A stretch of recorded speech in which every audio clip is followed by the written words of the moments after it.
morning.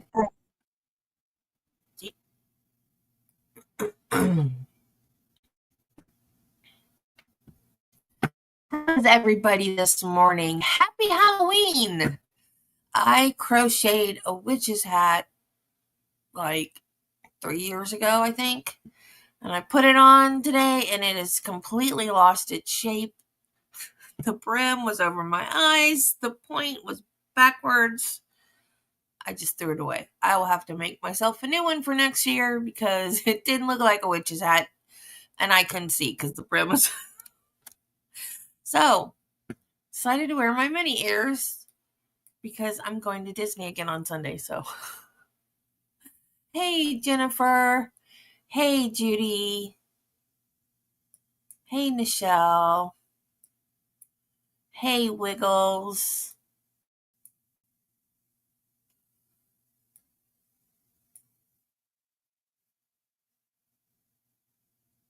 So, how is everybody going to celebrate Halloween? Do you have kiddos to trick or treat with, or parties to go to, or haunted houses? What's up? Let's see what Judy has for us this morning. 3 very offensive arguments in Brooks' closing included him saying his conscience is clear, he had made peace with God, and shockingly added that it was God's will that this happened. He is scum of the earth.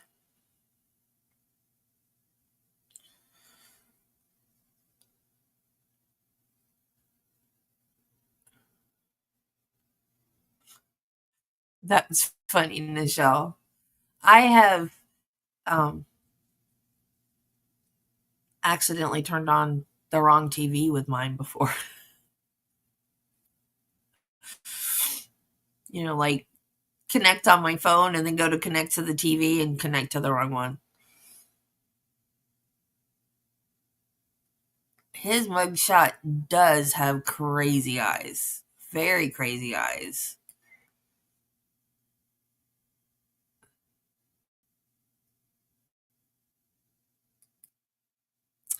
There's an episode of the Goldbergs. Did you guys ever watch the Goldbergs?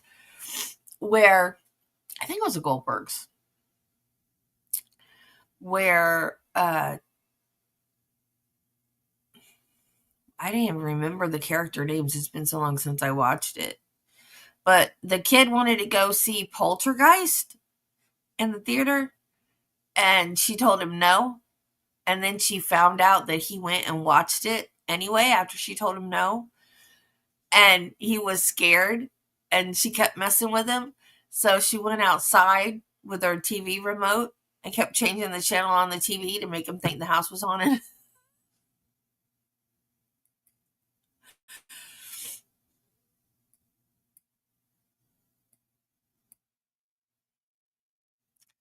Oh, cool, Michelle.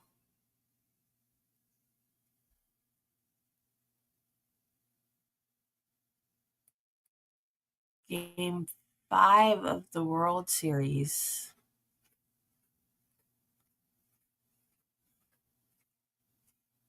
Hey, Marty.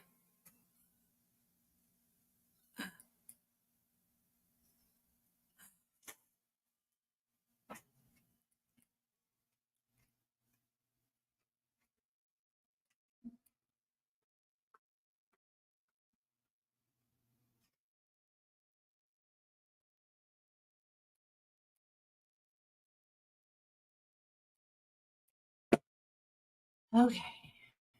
Well, let's do this. I don't know if I don't know. The only sport that I don't even follow it anymore. I used to follow NASCAR.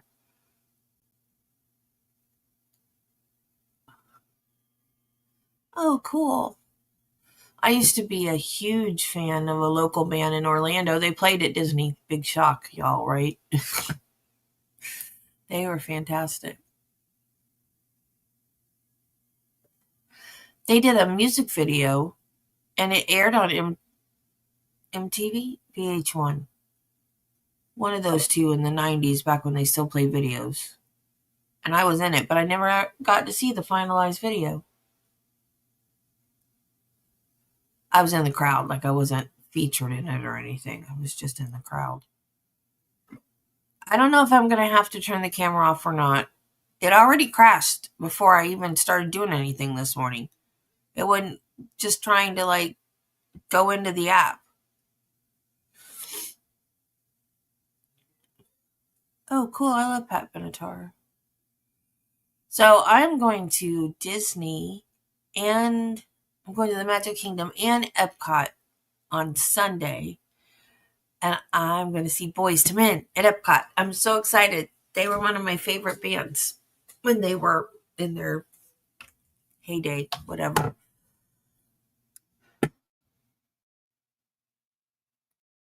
State versus DeJerkis says and stands for the proposition that although the jury has the power of jury nullification, they have the power. No party has the right to argue for jury nullification.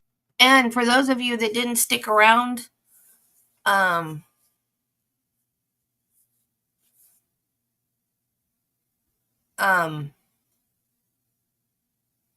just lost my train of thought. For those of you who didn't stick around towards the end of trial yesterday of Wisconsin v. Matthew Paul, we got the 90611 instruction from the judge in Waukesha again. And I was like, oh, yeah, we know 90611. And we got to see Miss Gussie again. She's there in the courtroom too. It's like a family reunion. We have all our old favorites. Bye, Jen. Have a great weekend.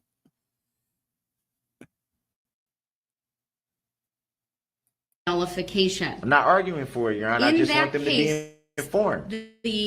I just want them merely to be informed. That's it. You can call it informing, making them aware. Yeah, they should be aware of their rights. You are not allowed to make them aware of their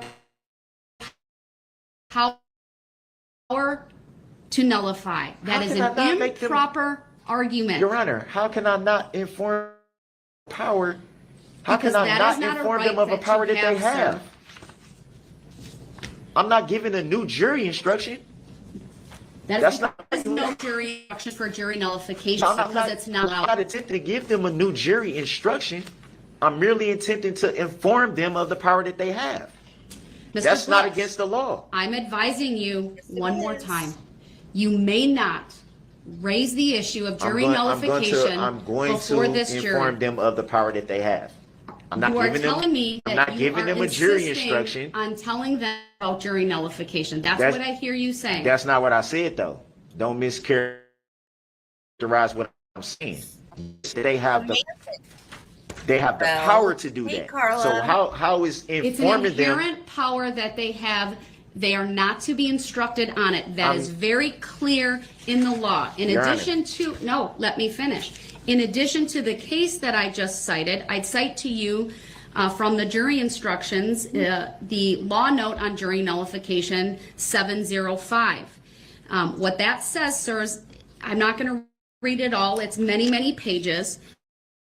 But the bottom line is, it is improper for a court to allow a defendant or a defense attorney to make an argument or make the jury aware that they have the power to nullify a verdict.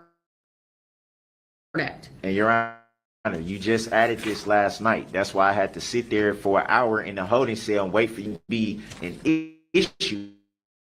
Mr. Brooks, it never was brought up. If you but think then when I raised the issue, Your Honor, let me finish. I'm not prepared to deal with and argue on jury nullification. I didn't say that's not what I said.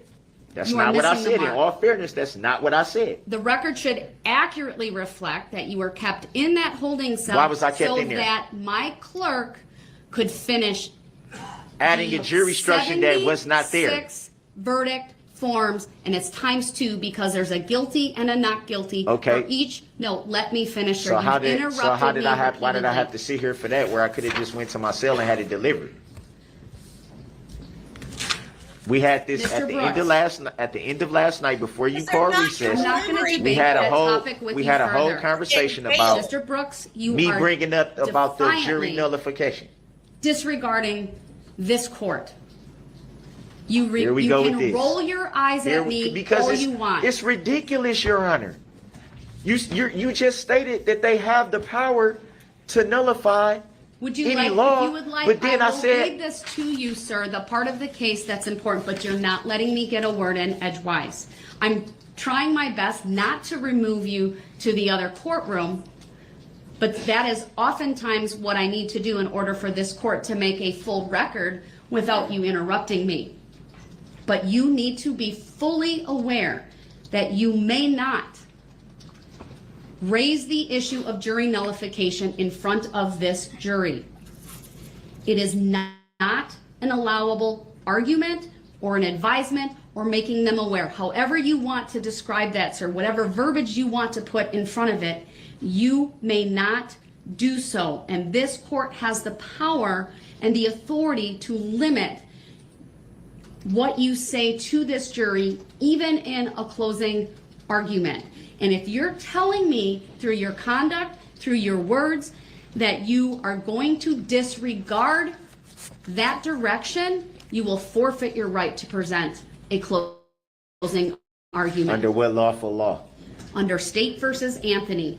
It doesn't refer to that. State versus Anthony may doesn't. not have dealt with It hasn't dealt with closing the right arguments. to a closing argument, sir, but the reasoning You just said it right there. nonetheless is No. fully applicable. No, you because the more can't general change the law, Your principle- Honor. You can't change the law. That's I'm not practicing law changing from the law, bench. sir, but the general principle. I know you used to be in legislation, but you can't practice law from the bench. Sir, I'm You not can't do practicing that. law from the bench. You are if you're changing.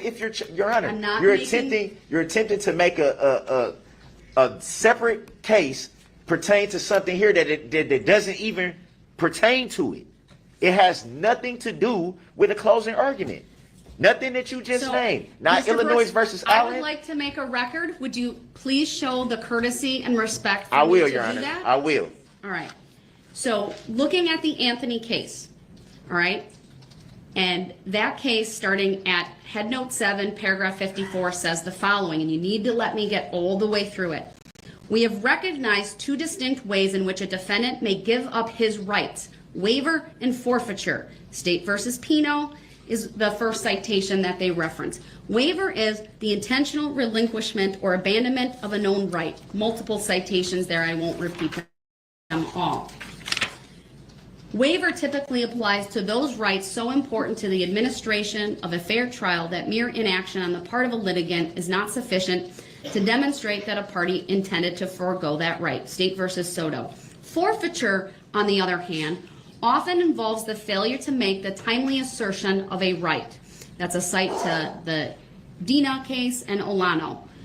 Rights that are subject to forfeiture are typically those whose relinquishment will not necessarily deprive a party of a fair trial and whose protection is best left to the immediacy of the trial, such as when a party fails to raise an evidentiary objection.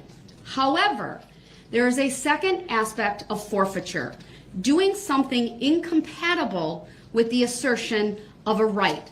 State versus Vaughn, 2012 Wisconsin Appellate 129, citing Illinois versus Allen, 397 U.S. 337. They went on, the court, that is the Wisconsin Supreme Court in Anthony. As previously noted, we have held that the right to testify is subject to waiver, not forfeiture, insofar as a defendant's inaction in asserting the right is concerned.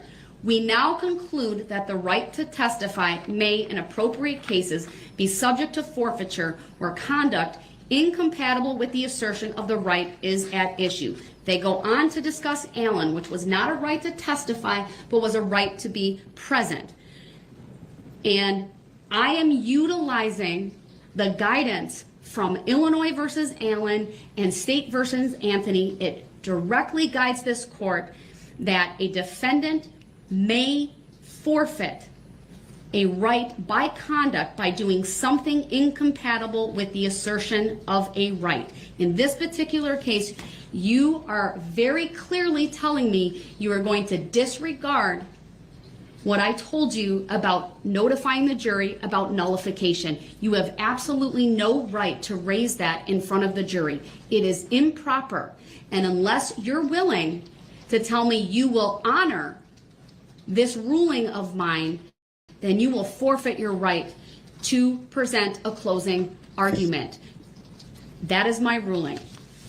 I object to that ruling, Your Honor.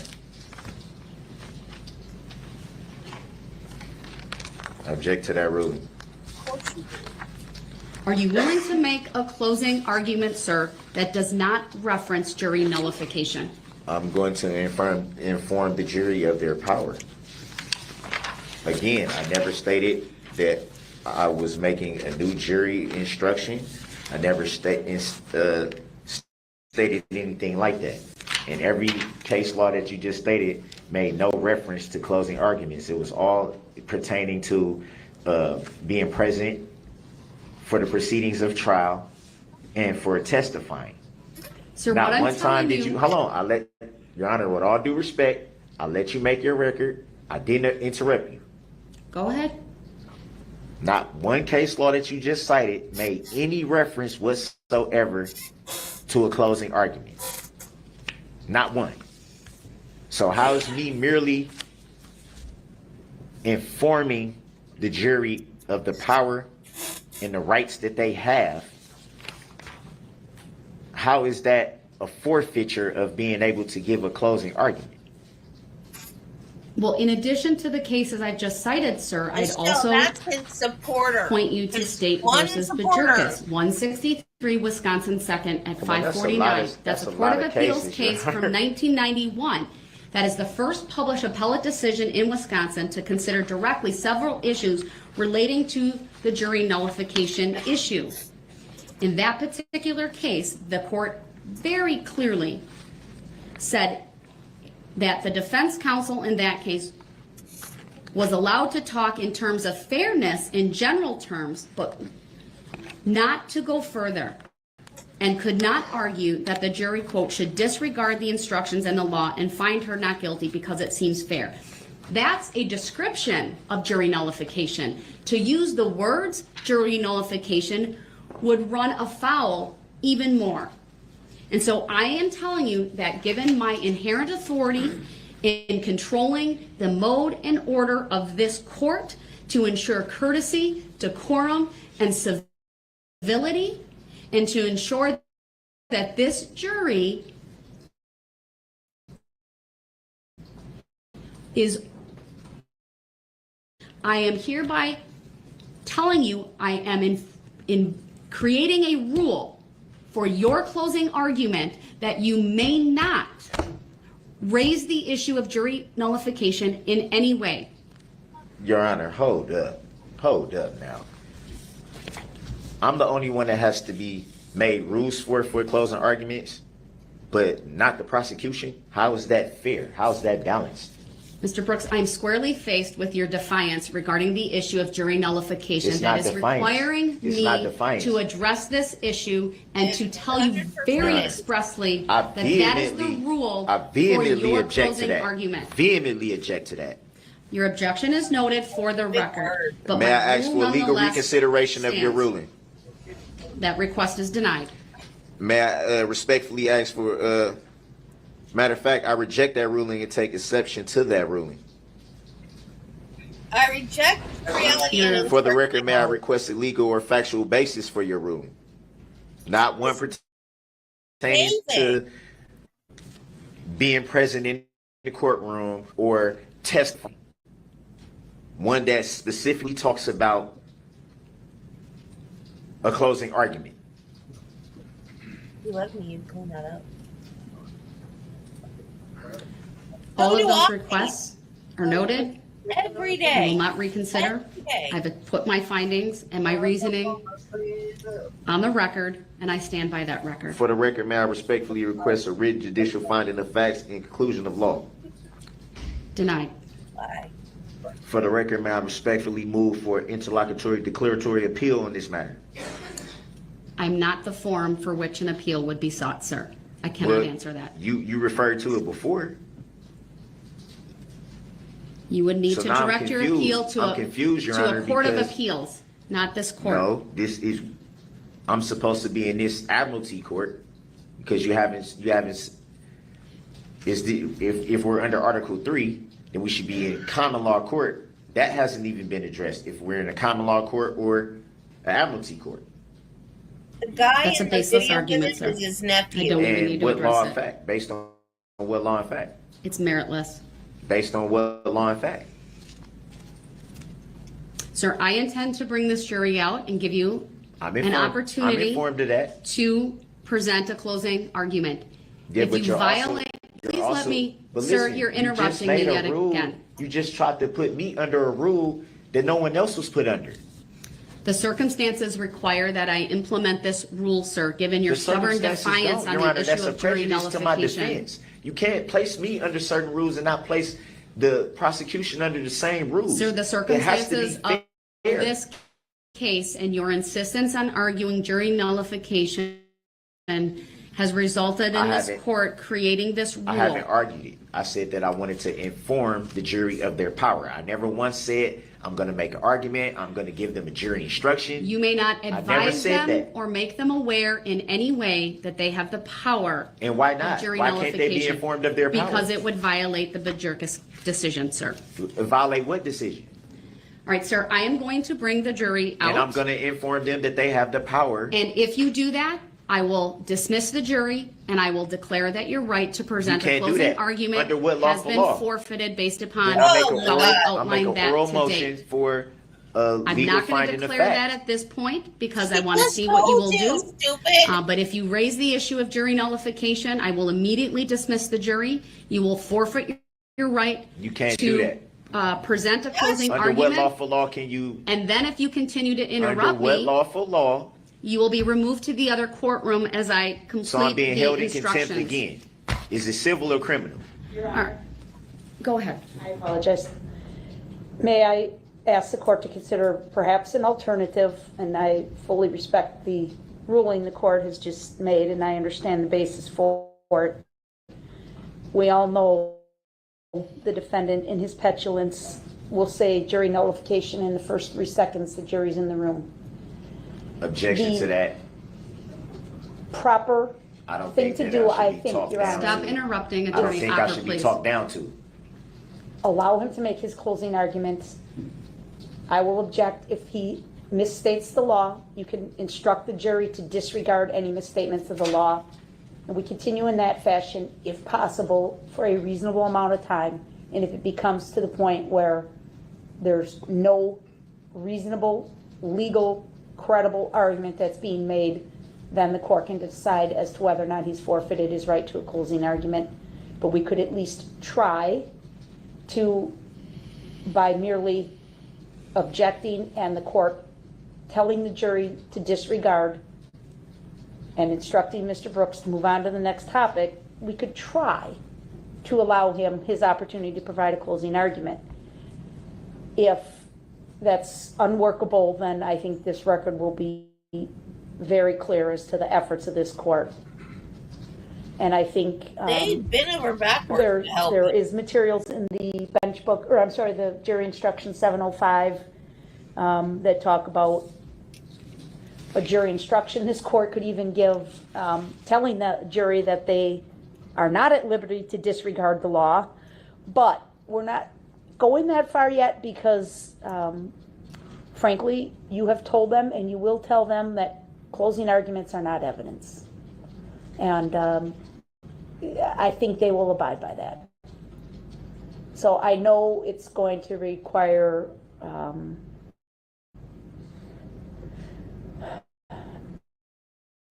to allow this to allow Mr. Brooks to try and proceed, but I think we should try that or something similar to that in an effort to get through this next step, or else we will continue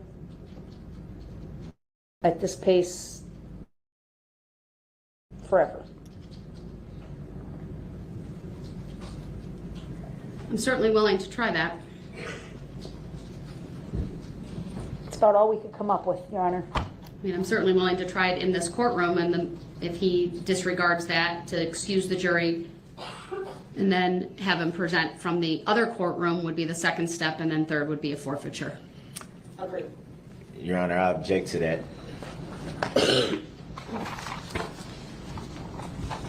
Your objection is noted for the record. That will be the course of action that this court takes. The first time you violate the rule, you may be subject to forfeiting your right to be present, where you will give the closing argument from the other courtroom. And if you continue in a blatant disregard of the requirement that you not reference in any way jury nullification, I may make that final determination outside the presence of the jury. I object to that, Your Honor. All right, with that, let's bring the jury For the out. record, may I respectfully request a legal reconsideration of your ruling? Nope. So is that a tacit agreement that you don't have to answer my objection, Your Honor? I decline to reconsider. I reject that ruling and take exception to that ruling, Your Honor. Noted for the record. For the record, may I request a legal or factual basis for your ruling, Your Honor? Denied. For the record, may I respectfully request a written judicial finding of facts and conclusion of law on this issue, Your Honor? Denied. For the record, may I respectfully move for interlocutory appeal on the matter? Set. For the record, may I move to stay these proceedings until this matter is adjudicated by a court of competent jurisdiction, which this court has no subject matter jurisdiction. Denied. Under, The jury's based on coming what in. law or All fact? rise for the jury, please. Based on what law or fact? Because I'm going to inform the jury of their power. They deserve to know.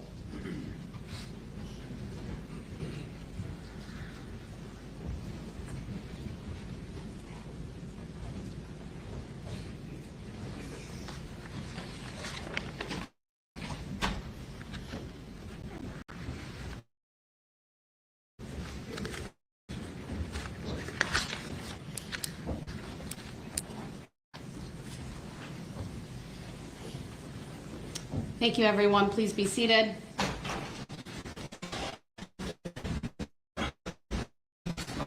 Go ahead. Closing argument.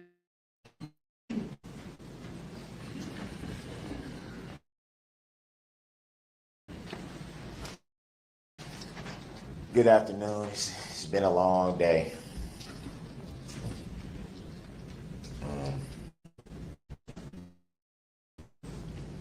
First off, I'd just like to buy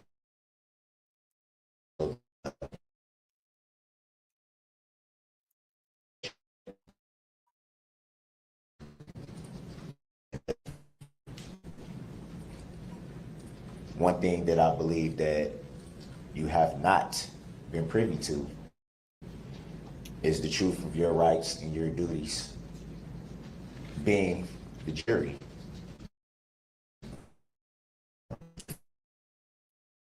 Of the power. Not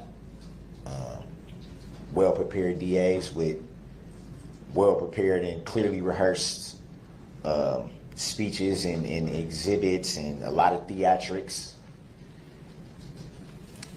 Frankly, not the judge.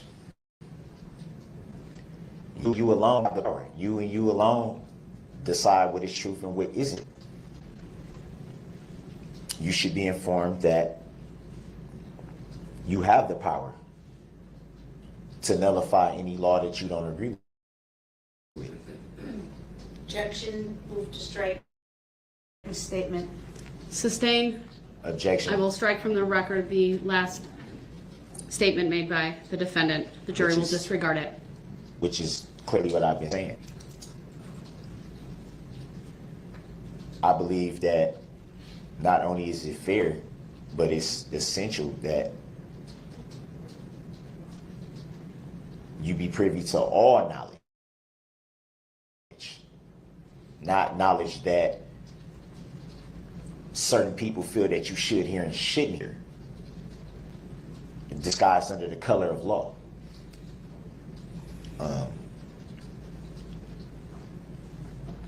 The fact of the matter is, just like I did with my opening statements, I don't have a well-prepared or rehearsed speech.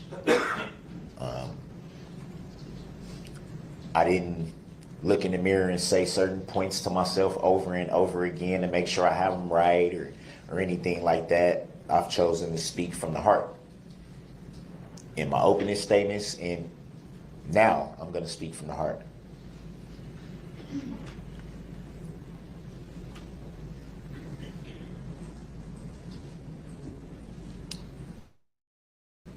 What you won't hear me do is argue facts.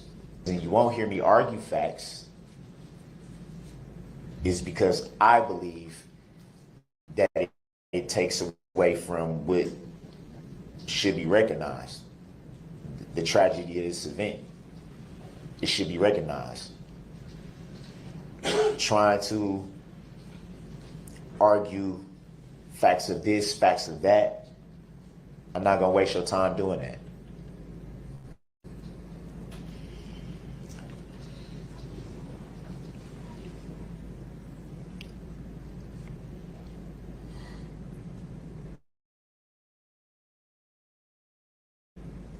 It's a little emotional. I apologize for the long pause.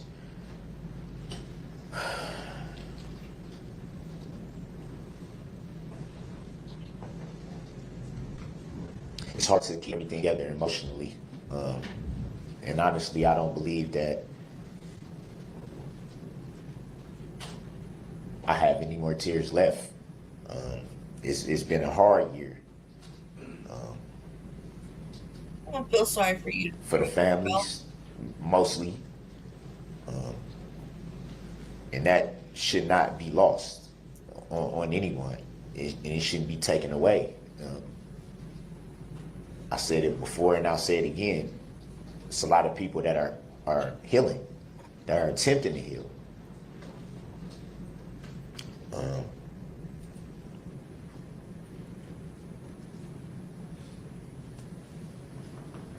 That opens the door to talk about forgiveness for a little bit. With every healing process, there comes a forgiving process. It's not an easy thing for anyone.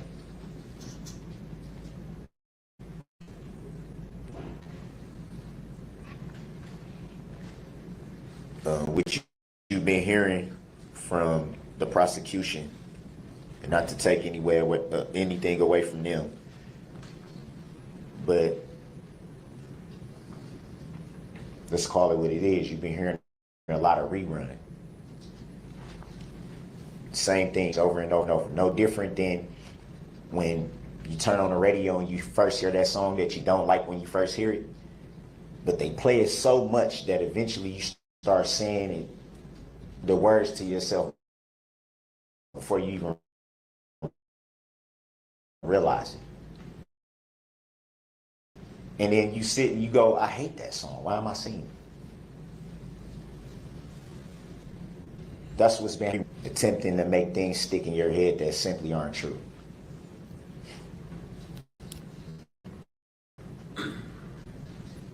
Why do I say, what am I saying?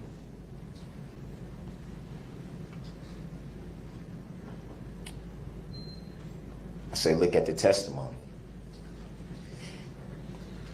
You know, the thing from the prosecution here has been intent, intent, intent, intent.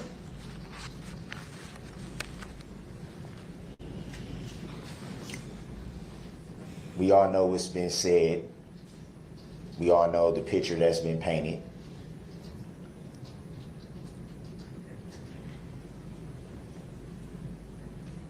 Even the prosecution said themselves.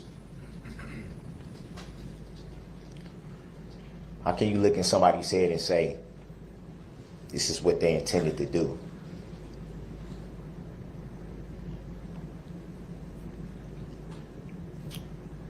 You know, for a year, I've sat and gone through this.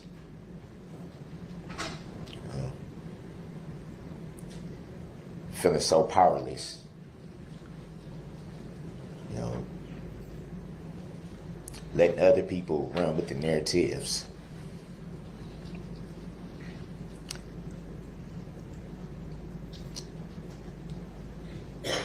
Sitting back helpless while other people paint a picture Nancy. that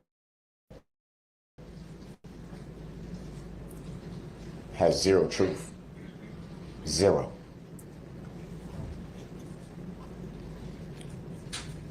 I understand about healing myself, tragedy, pain, all that.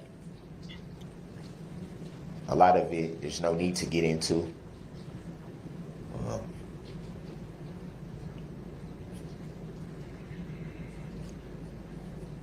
I myself in my own life have had to do a lot of healing.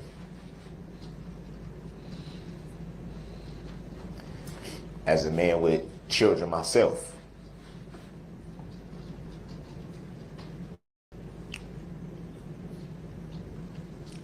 I find it hard to believe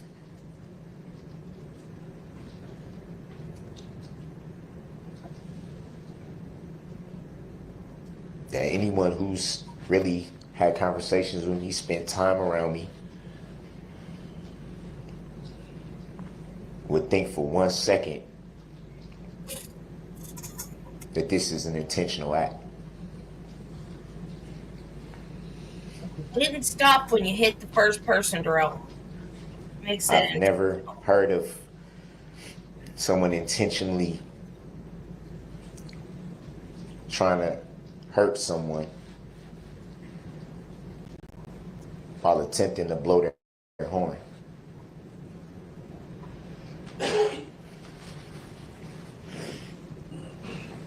While attempting to alert people of their presence. You are an idiot, sir. Which brings me to more information that I believe that you should have been privy to.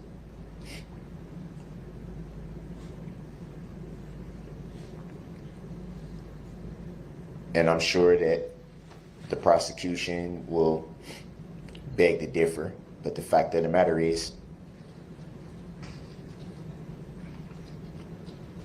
the vehicle in question, make and model of 2010, Ford Escape. The vehicle in question, actually, Get ready to 2008, object. 2009, and 2010 of that model was in fact recalled. Objection, misstatement of the facts, facts not in evidence. Was in fact- Improper argument, Your Honor. Sustained. Was in fact recalled. Was in fact a class action lawsuit against Ford Objection. for those facts not in models, evidence, for Your those Honor. model vehicles. Sustained. The juror will disregard. Information that you should have been privy to, that you weren't allowed to be privy to. Why? I don't know.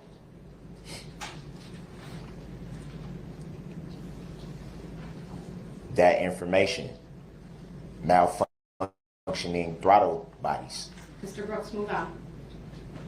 it's information that you should have been privy to. Vehicles that malfunction and accelerate not being able to be stopped. Objection, that is. It's completely information, inaccurate, it's Your Honor. There's an information. objection. Hold on. Go ahead. Move to strike statements by Mr. Sorry for the Brooks. interruption. They are facts not in evidence, Your Honor, and it's a complete misstatement. Sustained. How's it a Strike the- misstatement when I have the information? Mr. Brooks, move on. This is information that I feel like you needed to know. You should have known. Information that was taken away from you. Why? To prove a case? Information that you definitely should have been privy to.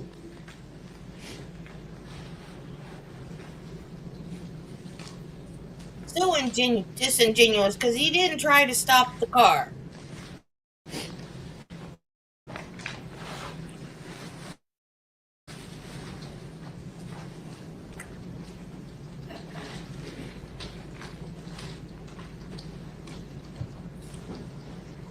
DA says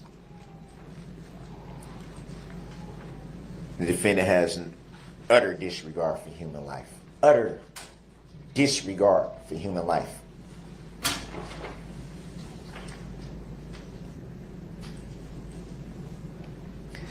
Not realizing that they're talking about someone that has children. I mean, you got regard for human life. Talking about someone That that means watched their that you got children your come rocks out of off the womb and a and be born baby into was this made. world. Cut the umbilical cord. Held them before their mom even did.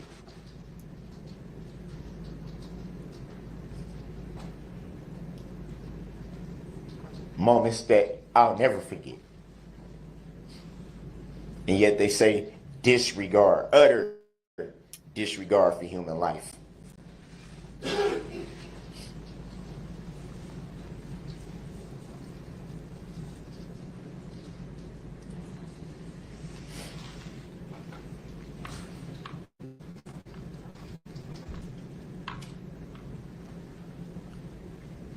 They made reference to a rage, as if they were, or if this particular DA was right there, standing right there, as if this DA is a psychiatrist. I said to myself, what rage? What do you mean rage?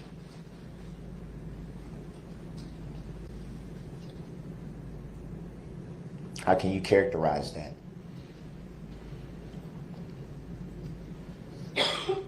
How can you have the audacity You just beat the crap out of Erica. We know you were in a rage. to diagnose what someone's brain is? Where it's at, what it's thinking, why it thinks the way it does.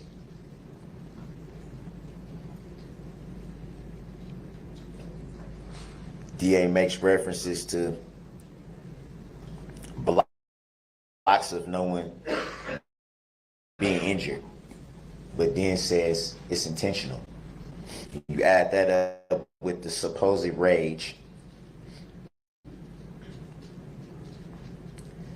the supposed intent to harm and kill,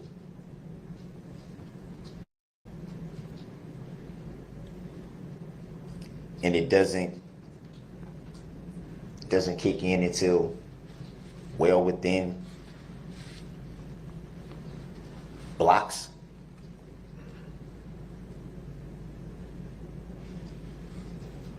And maybe it's just me, but I would think if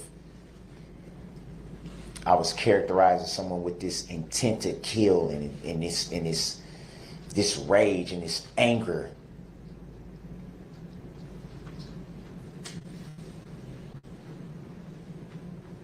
then why weren't people immediately harmed? Why would someone with intent to kill and rage try to alert people of their presence, repeatedly honk their horn?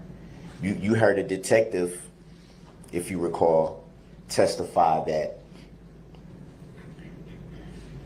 the vehicle that he observed was not only honking his horn, but was not speeding. So where does this rage kick in? But you sped up. Where does this insatiable intent to kill kick in?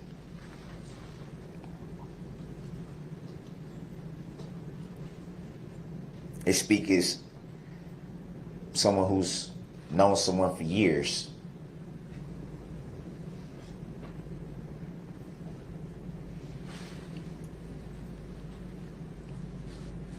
Which brings me back to the vehicle. What if the vehicle couldn't stop because of the malfunction? Objection, fact, not in evidence. What if the driver of the vehicle was unable to stop the vehicle?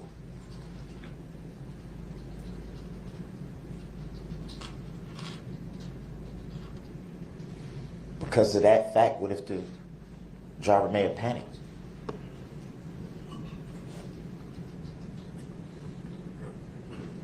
Does that make the driver a crazed, or not crazed, a rage? Does that make the driver in a rage and intent on killing people?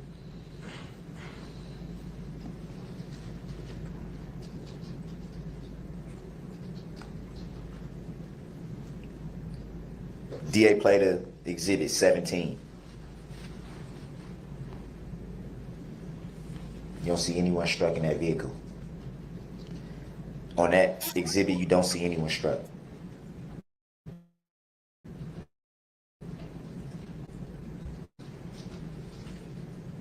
Was someone who had this intent to kill, this rage, as she says. If that was their intent, wouldn't they have taken the opportunity to hit as many people as they could? Target people, mow down people.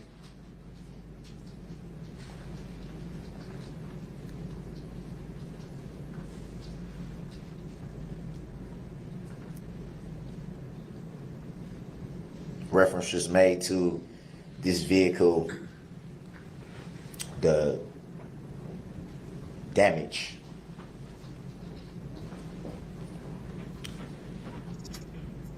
Says this was all caused by bodies, but then later turns around and says hits barricades and other objects.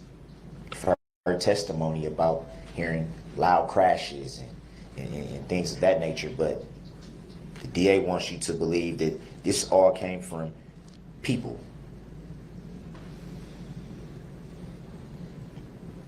Evidence doesn't support that.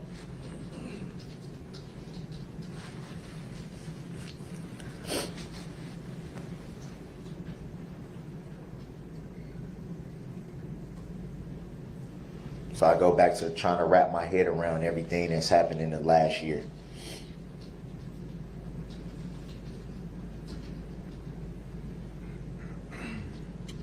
Praying for those families, praying for the people that tragically lost their life, because that should not be lost either.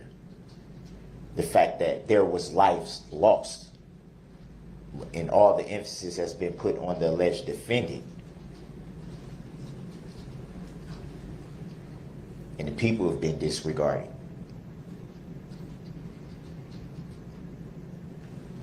Makes me wonder, does the DA even care about those people?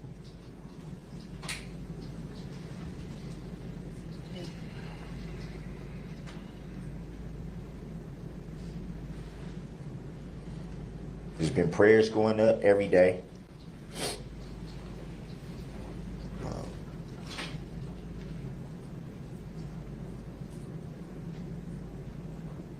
It's been suffering on both sides. What? What?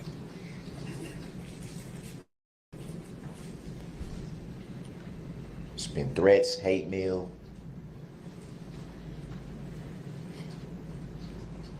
Because of the narratives that's been put out there. The misconceptions that have been put out there. The lies that's been put out there. Lies that have caused my children not to be able to go to school. To be bullied. For my mother to have to leave her home and stay at a hotel because she's afraid for her safety. Because she gets hate mail shoved through her mailbox.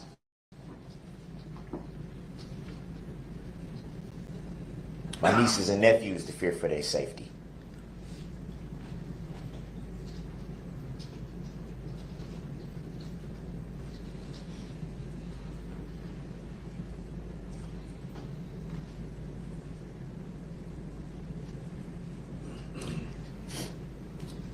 And what's been equally hard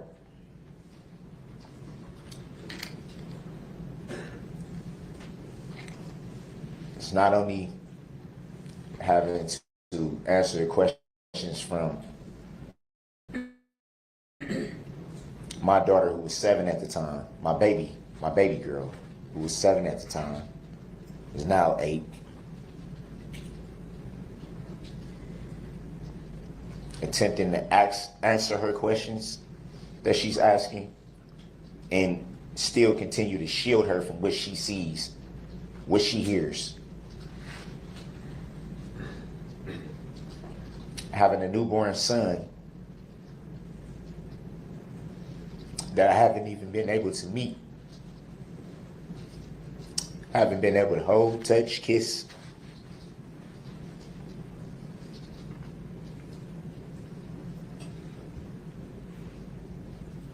You offed 6 people, Carlo. Having to 6. navigate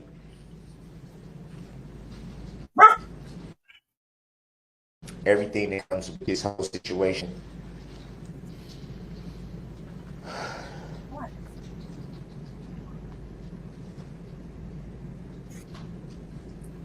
While still attempting to wrap my head around it.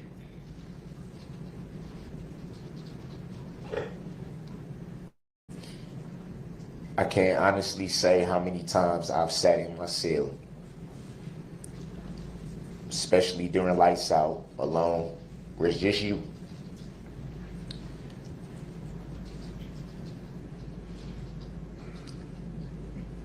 And just been praying and asking myself, how could this happen? Not just for the people,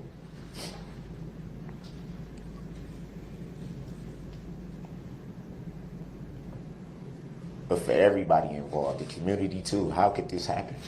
How?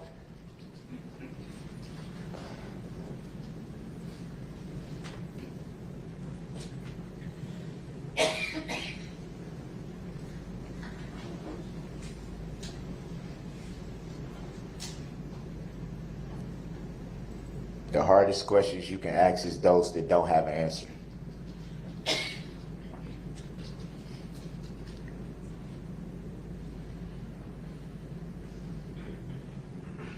No matter how much thinking you do, no matter how much you try to look at it from different perspectives and listen to other outside perspectives and listen to people that you trust and that you love. Not in Wisconsin. If it had happened in Florida, yeah, she would have been I knew something didn't look right. Didn't have my light on. No, not in Wisconsin, but in Florida, yeah. If that had happened in Florida, she could have been charged too. So that's a state-by-state thing.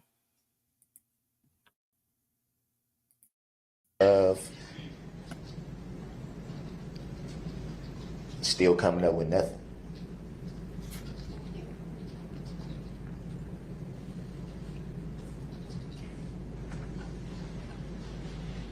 But to think for 1 second, one question I never had to ask was if this was intentional. That's something that I never asked once.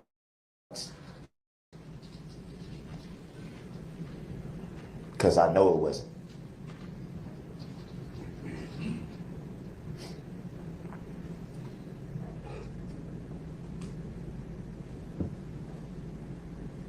As a matter of fact, it never even crossed my mind to even attempt to ask myself that, because I know it wasn't.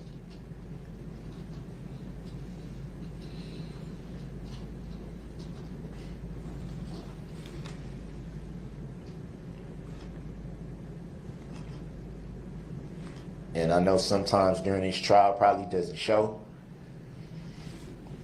Maybe hard to believe.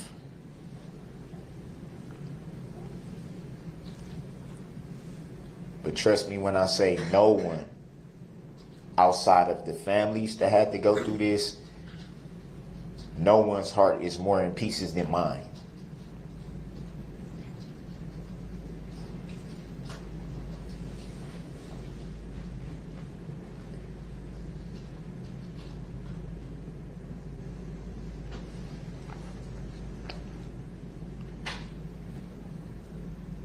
So again, I go back to all these exhibits.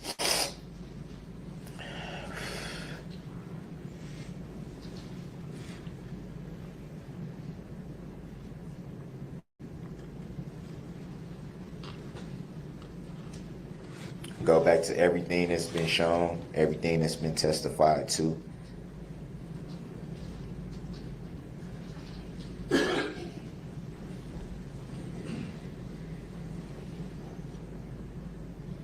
Everything you've heard, during this whole process, this trial.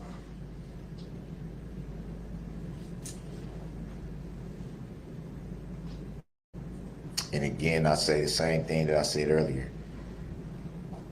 Same thing I said in opening statements.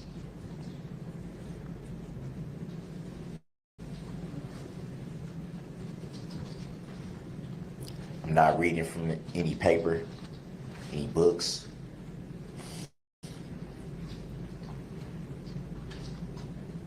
Everything you've heard in opening statements, everything you're hearing now is from right here. Everything.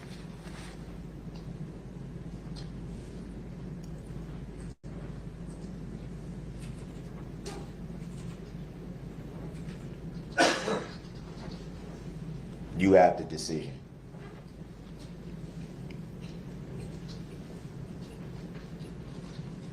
You and you alone, all of you. You have the decision.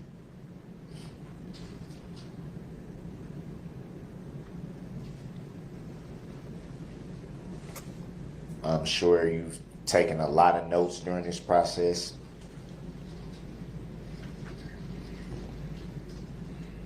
Some days are longer than others. A lot of movement in and out of the courtroom for various reasons. Because of you.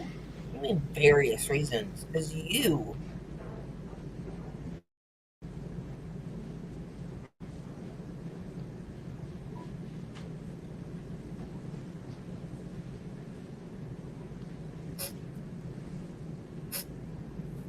The power that you have.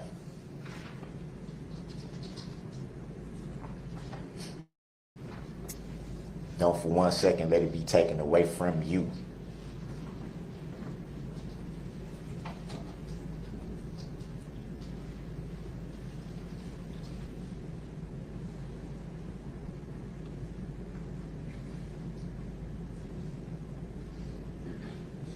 I can never understand the position of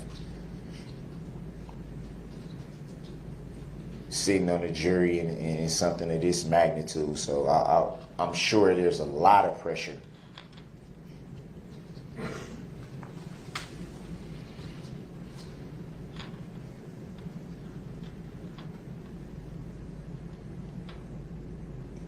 I pray that the right decision is made.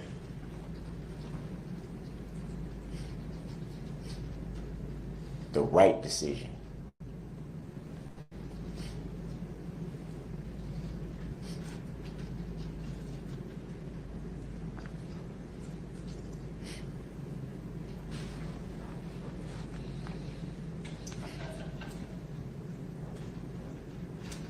It's almost like that message, well, not message, but that writing when we're in our vehicles and we have that rearview mirror and it said things are closer than they appear. But it's also another way of saying sometimes things aren't as they appear.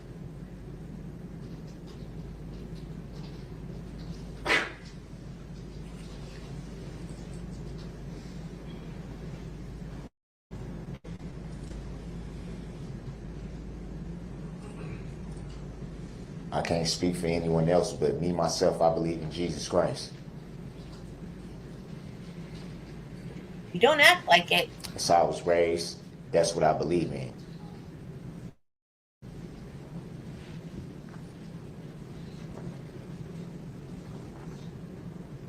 And the Bible says they will know us by our fruits. And your fruits are sour, dude. But I try every day to make sure that I acknowledge him. That's why every time I step in this courtroom, I have my Bible with me everywhere I go. Told you it's a prop, y'all. I even read it on breaks, recesses. No, you This look is not at something it. that started at the beginning of this incident. This is something that has been instilled in me since I came out of the womb. This is how my family lives their life. This is how we was raised.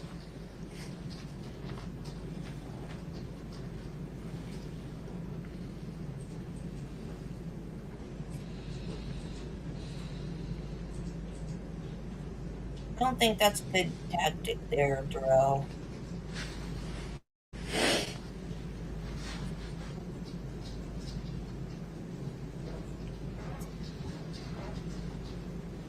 Good For whatever response, Michelle. mistakes that I myself have made in my life, I've made peace with God. Made peace.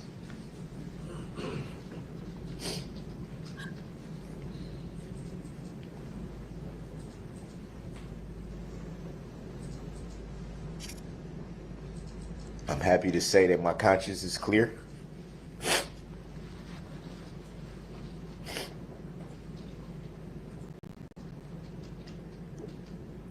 Well, isn't that special? And because I believe, I trust him with my life.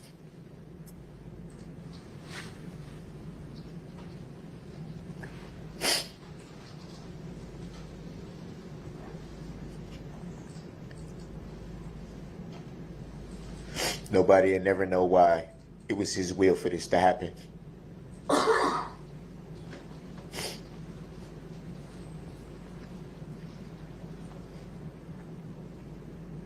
A lot of lives were changed that day, mine included.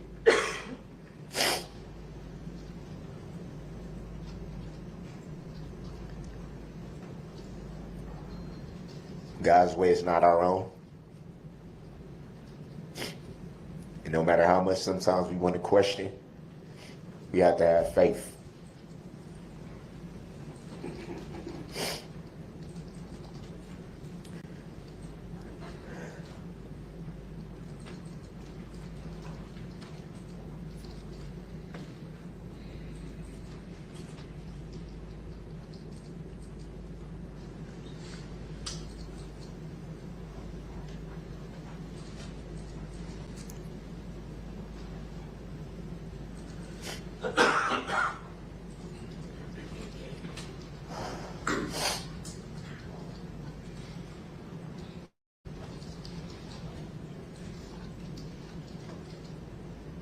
Look inside yourself.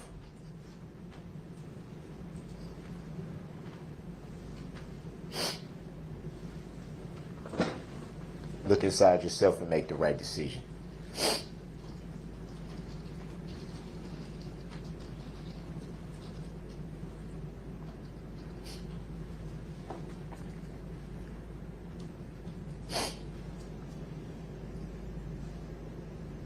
Marty.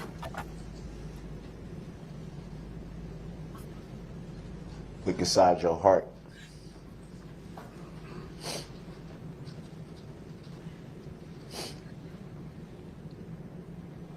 He self-censored himself. Good job, Marty.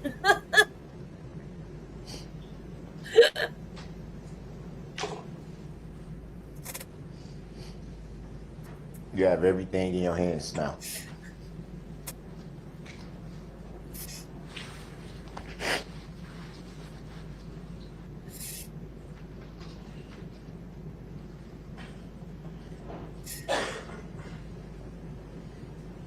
Everything.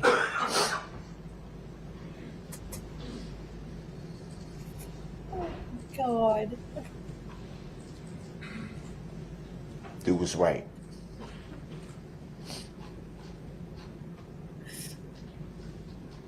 Hey, Terry.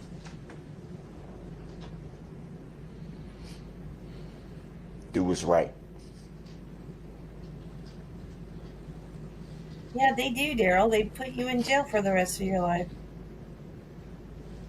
Don't let the smoke and mirrors take away your power. Don't let the theatrics take away your power. Yes, you did. You did. Thank you. You removed it. It still shows up on StreamYard. Each and every one of you has a decision.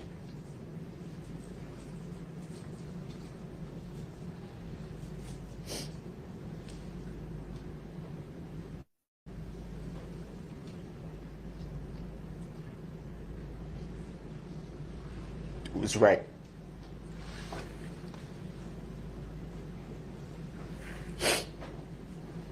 make the right decision.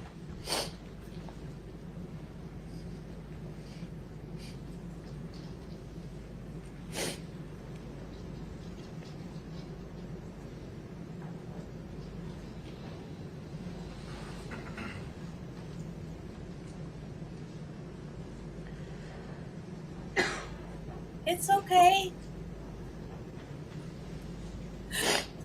Don't you two start now.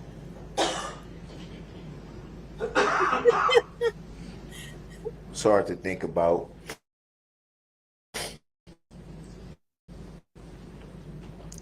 It was funny. Just not appropriate. That's all. My younger kids getting older and at some point having to explain Oh, everything shut to up them. and sit down. You're making it worse. Kids don't stay kids forever.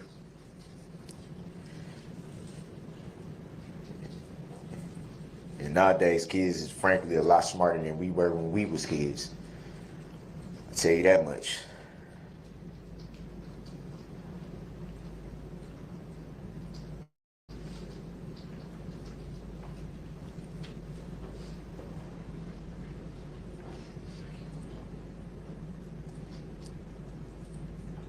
I got a letter the other day. My youngest daughter. And she's still learning cursive right now, so she's the best writer when it comes to cursive. She'd rather print.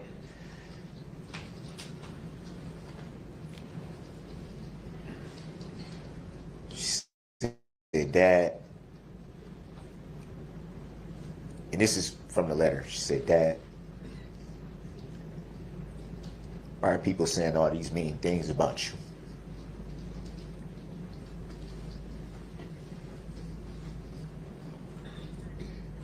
Because I killed a bunch of people, honey. I haven't read the rest of that letter yet.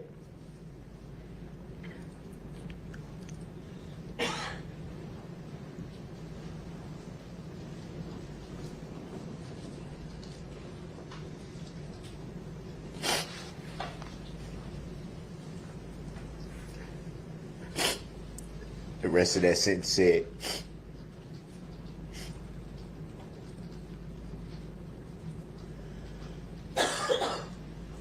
that's not the dad I know.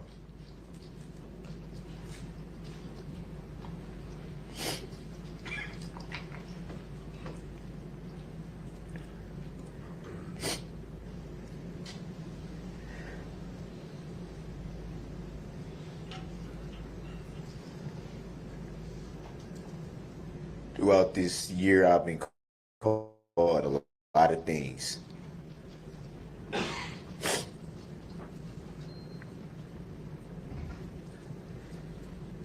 And to be fair, I am a lot of things. A murderer is not one of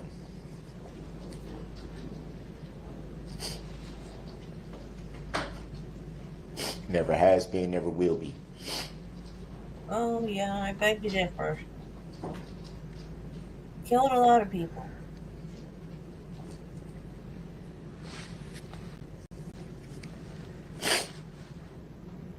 You would fall under the category as mass killer.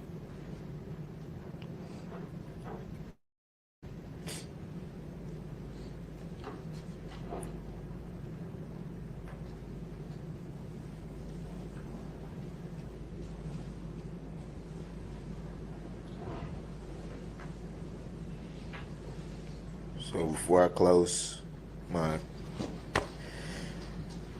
statements,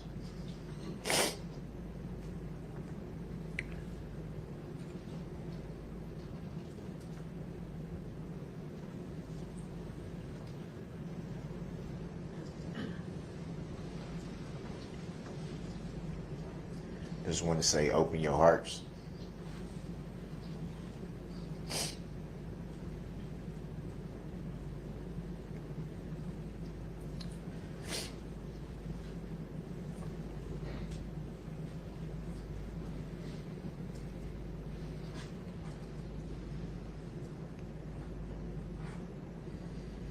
Go inside yourself when making this decision.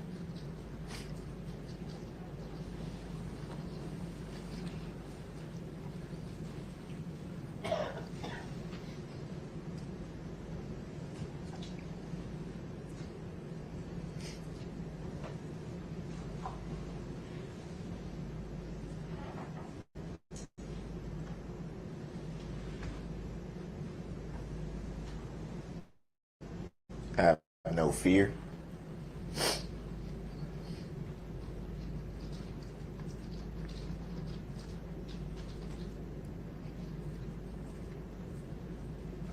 Pray and do what you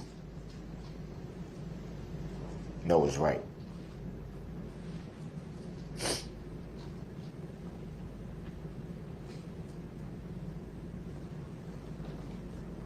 What you know is right.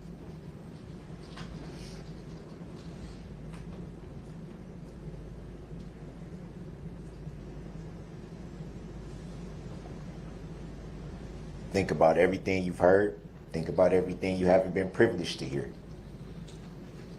How can they think about something they haven't heard?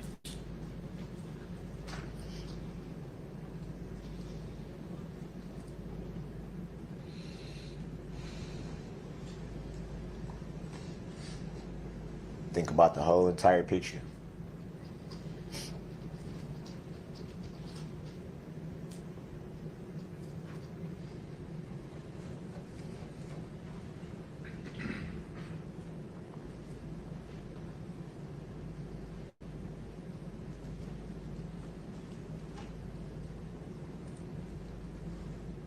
And above everything,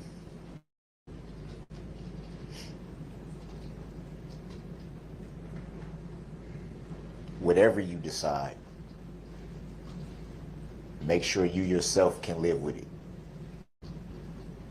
Oh, they're gonna live with it just fine. Make sure you can live with it.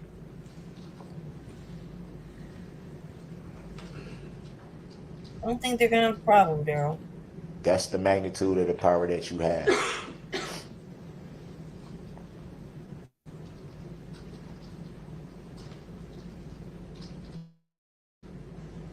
Just like this tissue is in my hand, this is everything.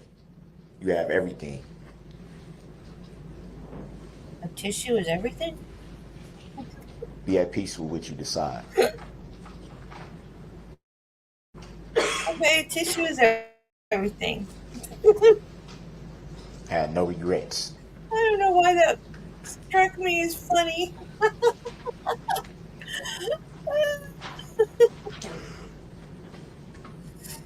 Don't been a let long this week, decision y'all.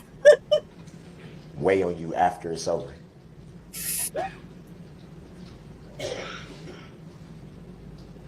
Hopefully we got a long lot of living ahead of us. And you have 6 Lord willing. consecutive life sentences to serve. Don't look back and kick yourself in the behind.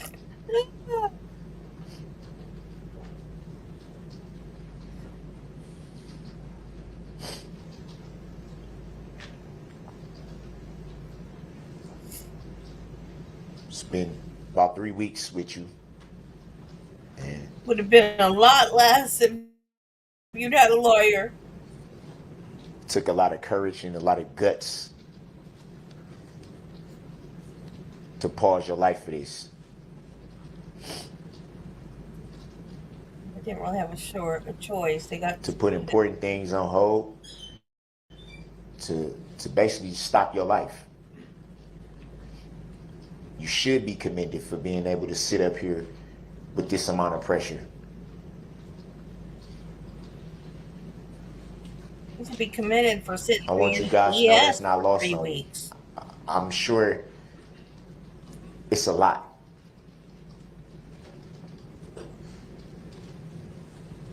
And you all should be commended because it took courage to do this. I don't know, but I would bet a lot of people wouldn't want to be sitting in your position right now. Judy, wasn't there a And you guys have threat? the guts to do it.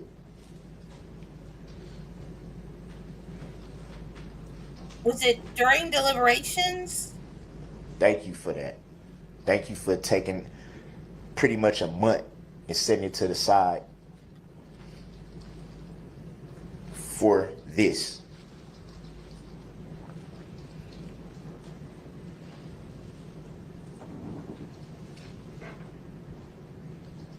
I know it's probably not proper, but you guys deserve a round of applause if you could get one.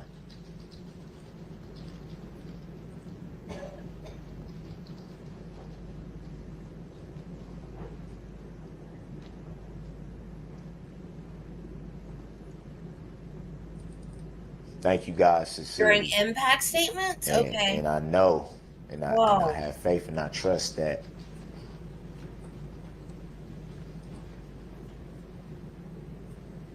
you guys know what's right.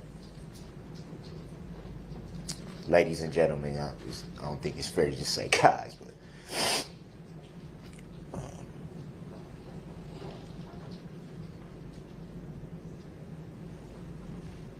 I believe in your heart you know what's right.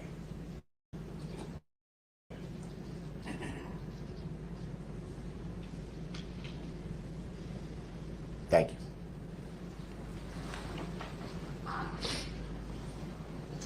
Thank you, sir. Before I give the state an opportunity to present rebuttal, please stand for a minute. So please stand.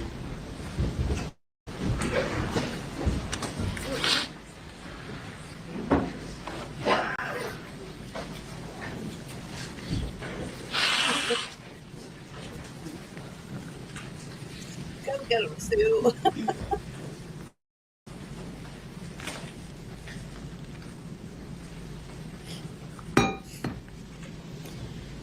All right, have a seat, please.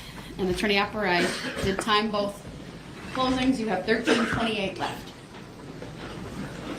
Thank you, Judge. I don't think that'll be an issue.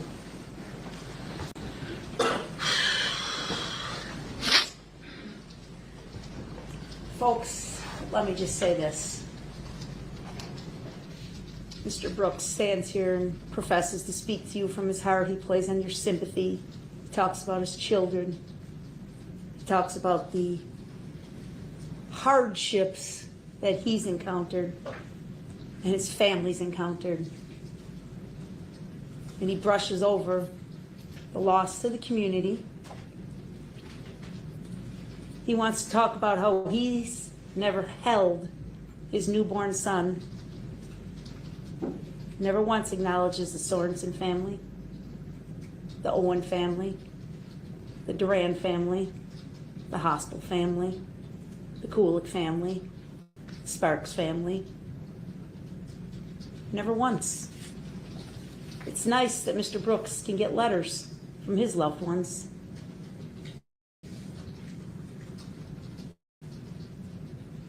I don't know why he did this. I told you that. But actions define a person. It's that simple. You can stand with the Bible in your hands all day long and profess to be the finest man under God that you can be. But when you drive through a parade route and roll over children with band instruments, to the extent that your vehicle heaves up and down. Your intent is known, Mr. Brooks. It doesn't have to be guessed. It's known. You don't have to stand and wonder as he claims to.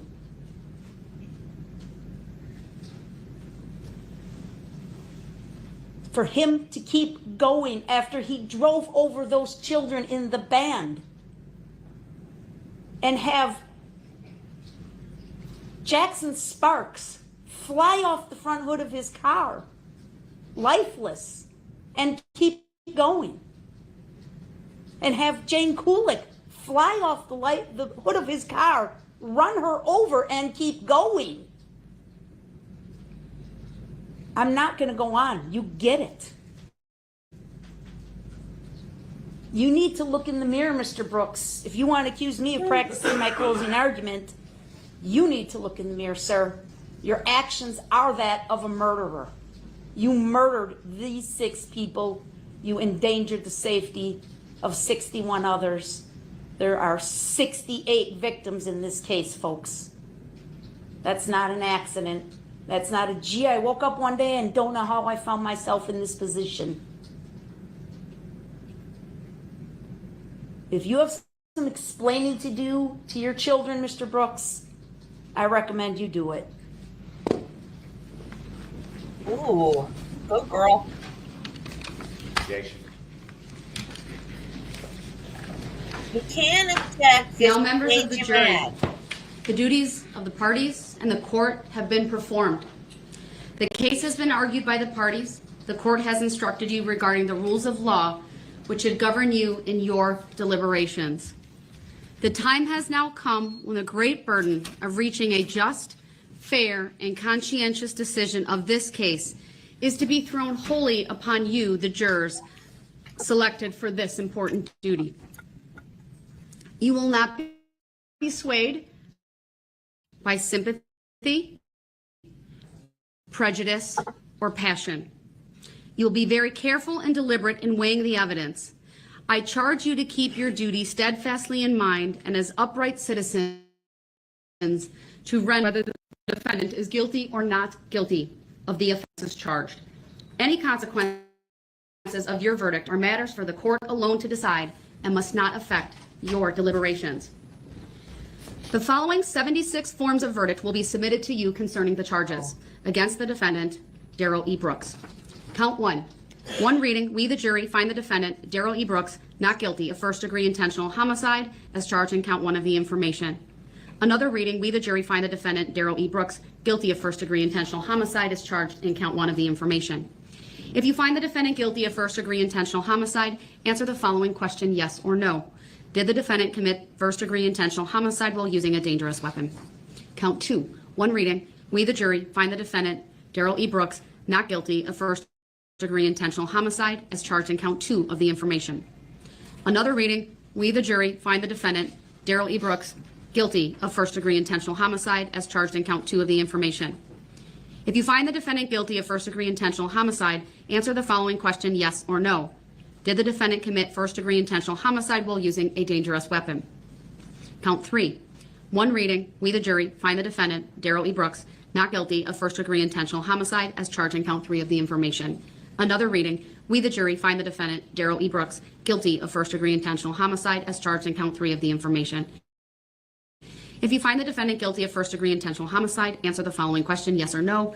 Did the defendant commit first-degree intentional homicide while excuse me. Count 4. Count 4. One reading, we the jury find the defendant, Darrell E. Brooks. Now another reading, we the jury find the defendant, Darrell E. Brooks, guilty of first-degree intentional homicide as charged in count 4 of the information. If you find the defendant guilty of first-degree intentional homicide, answer the following question, yes or no. Did the defendant commit first-degree intentional homicide while using a dangerous weapon? Count 5. One reading, we the jury find the defendant, Darrell E. Brooks, not guilty of first-degree intentional homicide as charged in count 5 of the information. Another reading, we the jury find the defendant, Darrell E. Brooks, guilty of first-degree intentional homicide as charged in count 5 of the information. If you find the defendant guilty of first-degree intentional homicide, answer the following question, yes or no. Did the defendant commit first-degree intentional homicide while using a dangerous weapon? Count 6. One reading, we the jury find the defendant, Darrell E. Brooks, not guilty of first-degree intentional homicide as charged in count 6 of the information. Another reading, we the jury find the defendant, Darrell E. Brooks, guilty of first-degree intentional homicide as charged in count 6 of the information. If you find the defendant guilty of first-degree intentional homicide, answer the following question, yes or no. Did the defendant commit first-degree intentional homicide while using a dangerous weapon? Not guilty of first-degree recklessly charged count 7 of the information. Another reading, we the jury find the defendant, Darrell E. Brooks, guilty of first-degree recklessly endangering safety as charged in count 7 of the information. If you find the defendant guilty of first-degree recklessly endangering safety, answer the following question, yes or no. Did the defendant commit first-degree recklessly endangering safety while using a dangerous weapon? Count 8. One reading. We, the jury, find the defendant, Darrell E. Brooks, not guilty of first degree recklessly endangering safety as charged. E. Brooks, guilty of first degree recklessly endangering safety. First degree recklessly endangering safety. Answer the following question, yes or no. Did the defendant commit first degree recklessly endangering safety while using a dangerous weapon? Count 9. One reading. We, the jury, find the defendant, Darrell E. Brooks, not guilty of first degree recklessly endangering safety as charged in count 9 of the information. Another reading. We, the jury, find the defendant, Darrell E. Brooks, guilty of first degree recklessly endangering safety as charged in count 9 of the information. If you find the defendant guilty of first degree recklessly endangering safety, answer the following question, yes or no. Did the defendant commit first degree recklessly endangering safety while using a dangerous weapon? Count 10. One reading. We, the jury, find the defendant, Darrell E. Brooks, first degree recklessly endangering safety as charged in count 10 of the information. Another reading. We, the jury, find the defendant, Darrell E. Brooks, guilty of first degree recklessly endangering as charged in count 10 information. Find the defendant guilty of first degree recklessly endangering safety. Answer the following question, yes or no. Did the defendant commit first degree recklessly endangering safety while using a dangerous weapon? Count 11. One reading. We, the jury, find the defendant, Darrell E. Brooks, not guilty of first degree recklessly endangering safety as charged in count 11 of the information. Another reading. We, the jury, find the defendant, Darrell E. Brooks, guilty of first degree recklessly endangering safety as charged in count 11 of the information. If you find the defendant guilty of did the defendant commit first degree recklessly endangering safety while using a dangerous weapon? Count 12. One reading. We, the jury, find the defendant, Darrell E. Brooks, not guilty of first degree recklessly endangering safety as charged in count 12 of the information. Another reading. We, the jury, find the defendant, Darrell E. Brooks, guilty of first degree recklessly endangering safety. Recklessly endangering safety. Answer the following. No. Did the defendant commit first degree recklessly endangering safety while using a dangerous weapon? Count 13. One reading. We, the jury, find the defendant, Darrell E. Brooks, not guilty of first degree recklessly endangering safety as charged in count 13 of the information. Another reading. We, the jury, find the defendant, Darrell E. Brooks, guilty of first degree recklessly endangering safety as charged in count 13 of the information. If you find the defendant guilty of first degree recklessly endangering safety, answer the following question, yes or no. Did the defendant commit first degree recklessly endangering safety while using a dangerous weapon? Count 14. One reading. We, the jury, find the defendant, Darrell E. Brooks, not guilty of first degree recklessly endangering safety as charged in count 14 of the information. Another reading. We, the jury, find the defendant, Darrell E. Brooks, guilty of first degree recklessly endangering safety as charged in count 14 of the information. If you find the defendant guilty of first degree recklessly endangering safety, answer the following question, yes or no. Did the defendant commit first degree recklessly endangering safety while using a dangerous weapon? Count 15. One reading. We, the jury, find the defendant, Darrell E. Brooks, not guilty of first degree recklessly endangering safety as charged in count 15 of the information. Another reading. We, the jury, find the defendant, Darrell E. Brooks, guilty of first degree recklessly endangering safety as charged in count 15 of the information.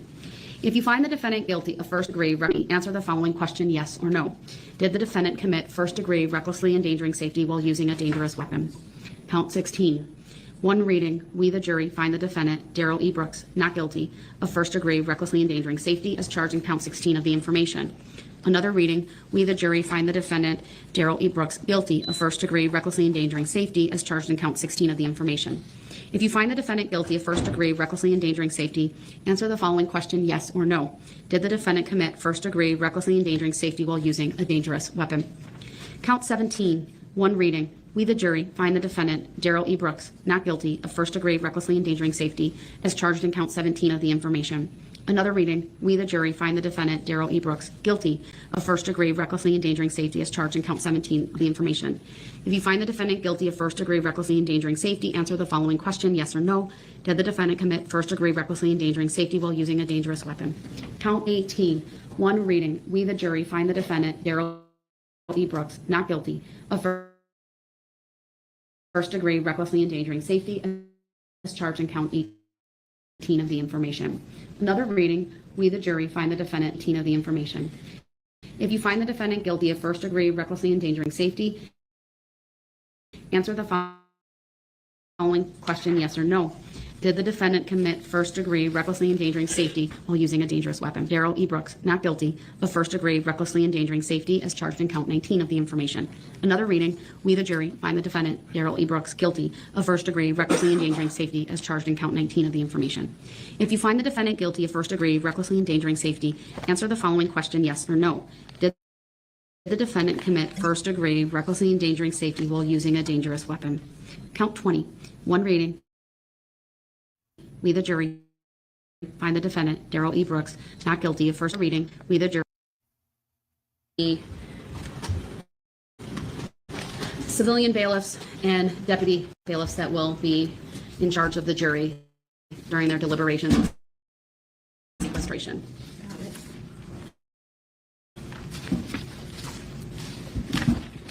Wait, hold on. Yeah, I'll put it on there. I have a lot of stuff up here.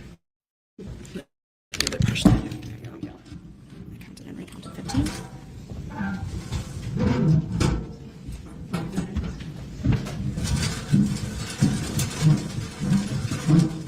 So we have placed each one of your numbers in the tumbler.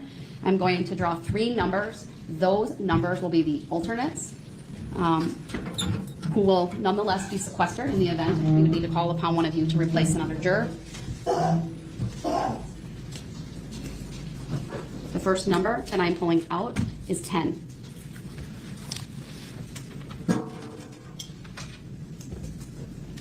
The second number I am pulling out is 30. And the third number I am pulling out is 1. I will have 12. I know Madam Clerk did it, but I will also do that to be sure.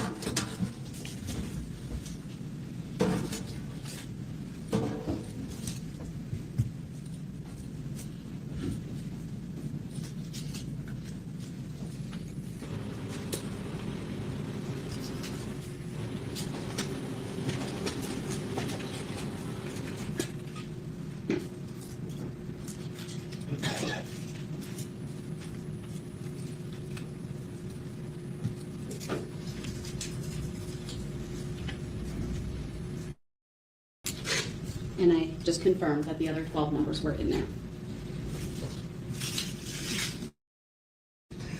I'll put those back in and then we'll make a record of that. All right, then I will need all of the deputies and civilian bailiffs to come up and be sworn on the record for the sequestration, and I'll go ahead and do it.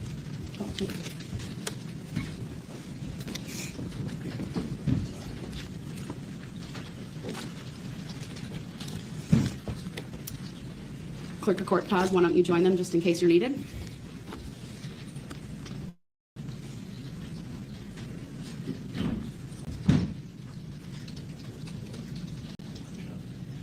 All right, would you all please raise your right hand?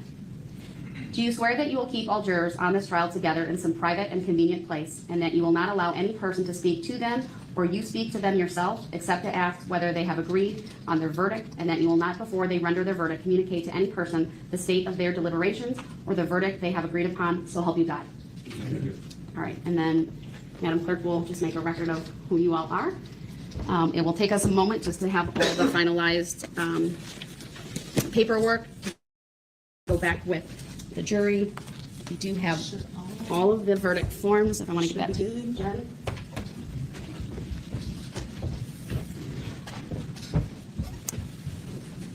That should have all the ones out.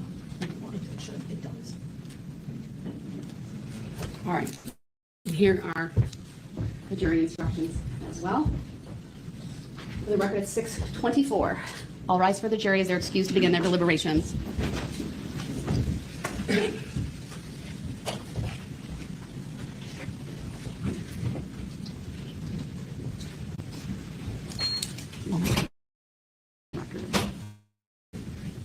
She did previously. But Yeah, I'm gonna need all of them and then I'll yeah, no, take I them know. down and But those are the. yeah.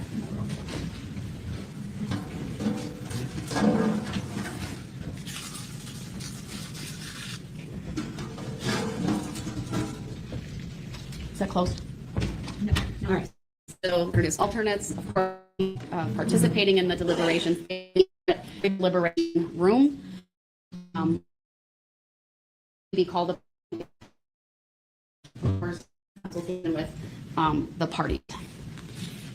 I will let them deliver. We have ordered dinner for them. I believe it will be here shortly. And I really will leave it up to them as to how late they want to deliberate before they would want a break and then to retire for the evening. They are under a sequestration order, so they will be kept separate and apart. Their electronics have been confiscated, and they will not be going home until verdicts have been reached or they are discharged from the court, whichever would occur sooner. Anything else the parties would want me to address at this moment from the state? Anything from you, sir? Yep. Subject matter jurisdiction, anyone? So essentially, I'm gonna have to stay here while you're delivering. I'm gonna be able to go back to my unit, use the phone, shower. It is shower day for my body. I want to get 2 shower days. So here's what could happen though, sir.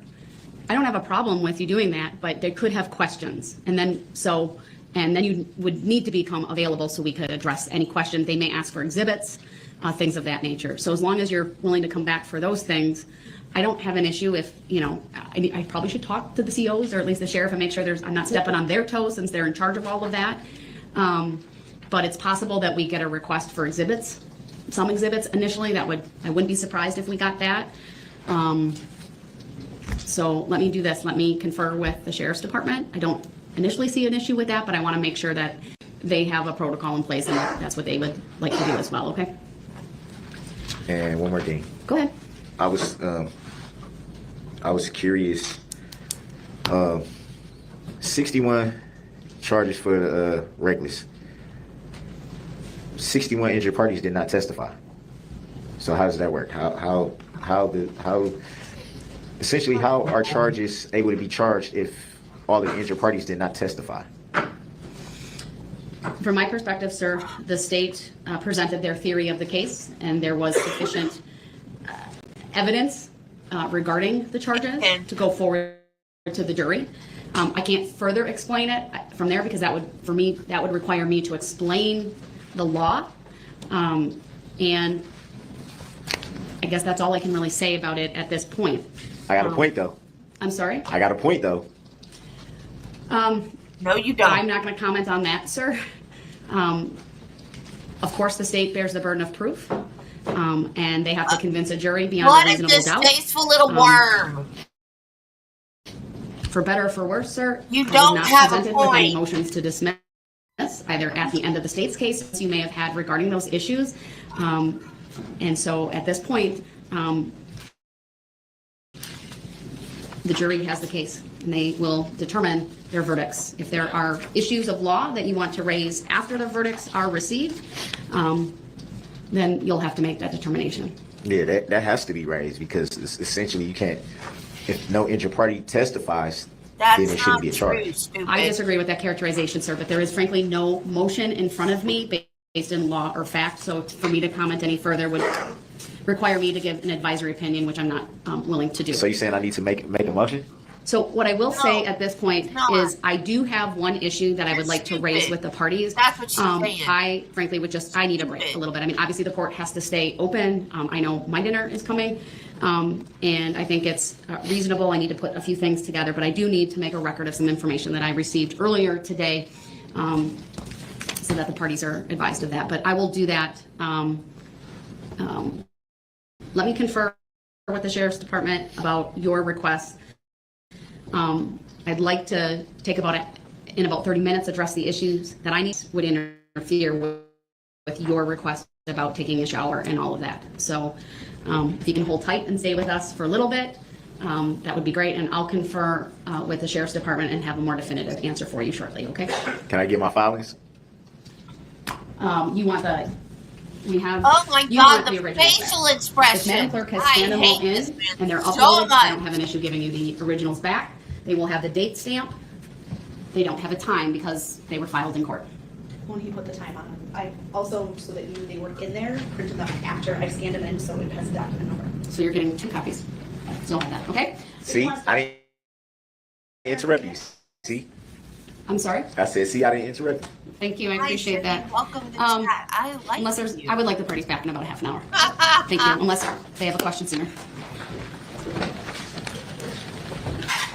Your Honor, do I have to go in that holding cell or do I get to go? Yeah, Judy, you're right. He no longer has them.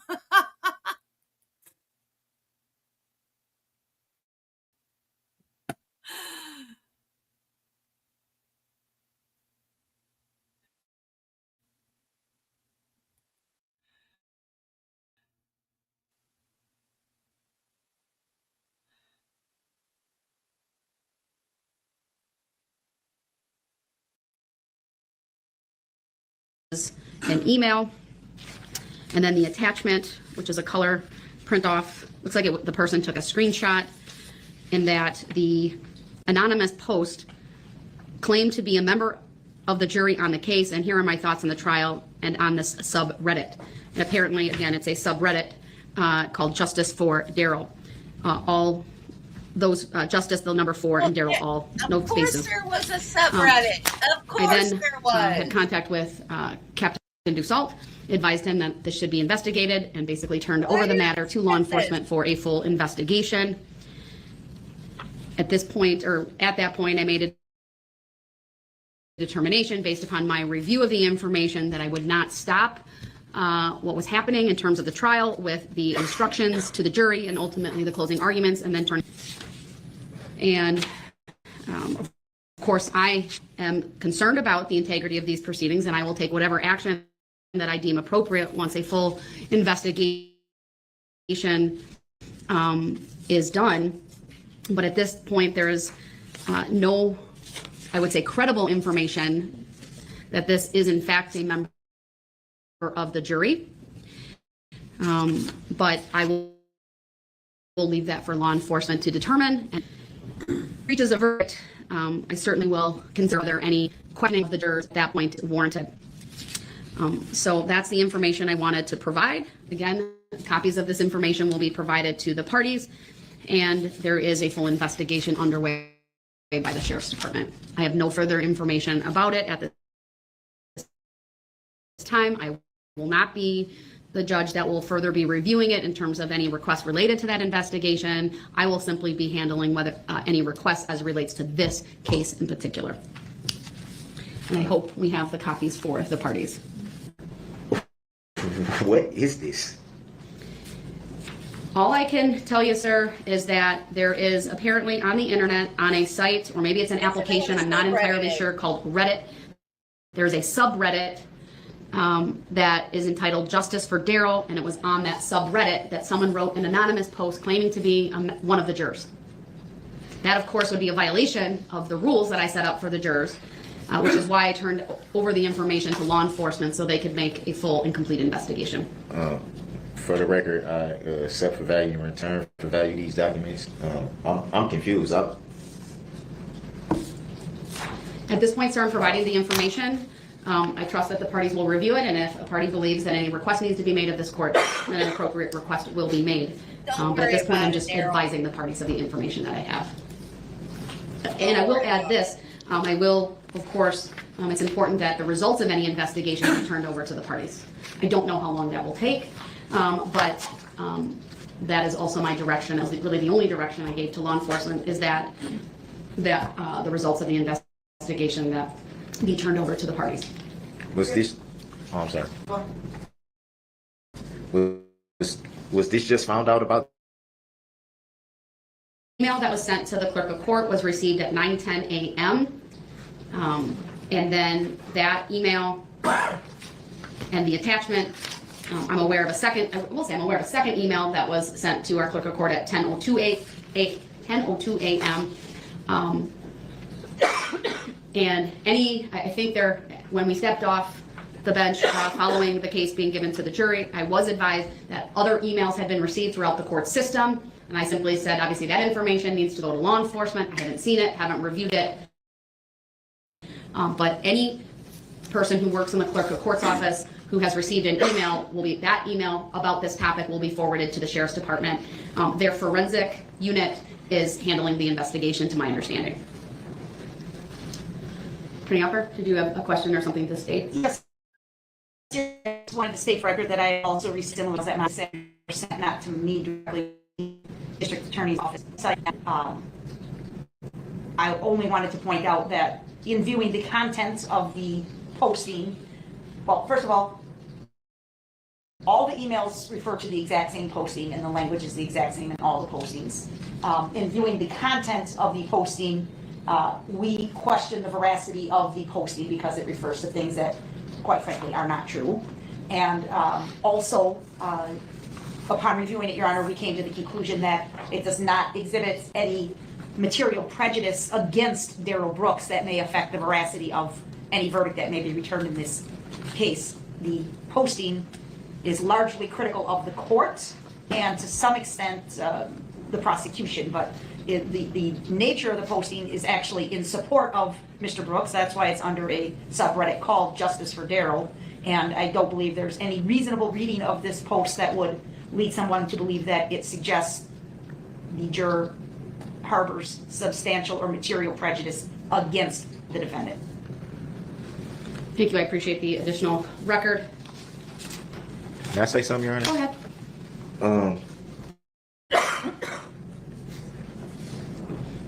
Just briefly skimming through it, I do want to state for the record that I have no involvement with this. I'm really like shocked like this even came to light. I will say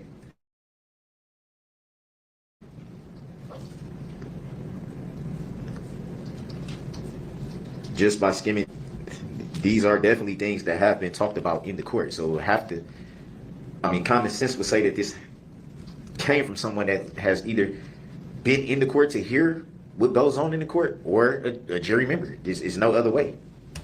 Well, actually, the proceedings are live streamed worldwide, well. Your Honor, available on YouTube worldwide, so I don't agree with that assessment. Well, I mean, it's pretty obvious that this would come from somebody who's actually, things pretty clear. Nope.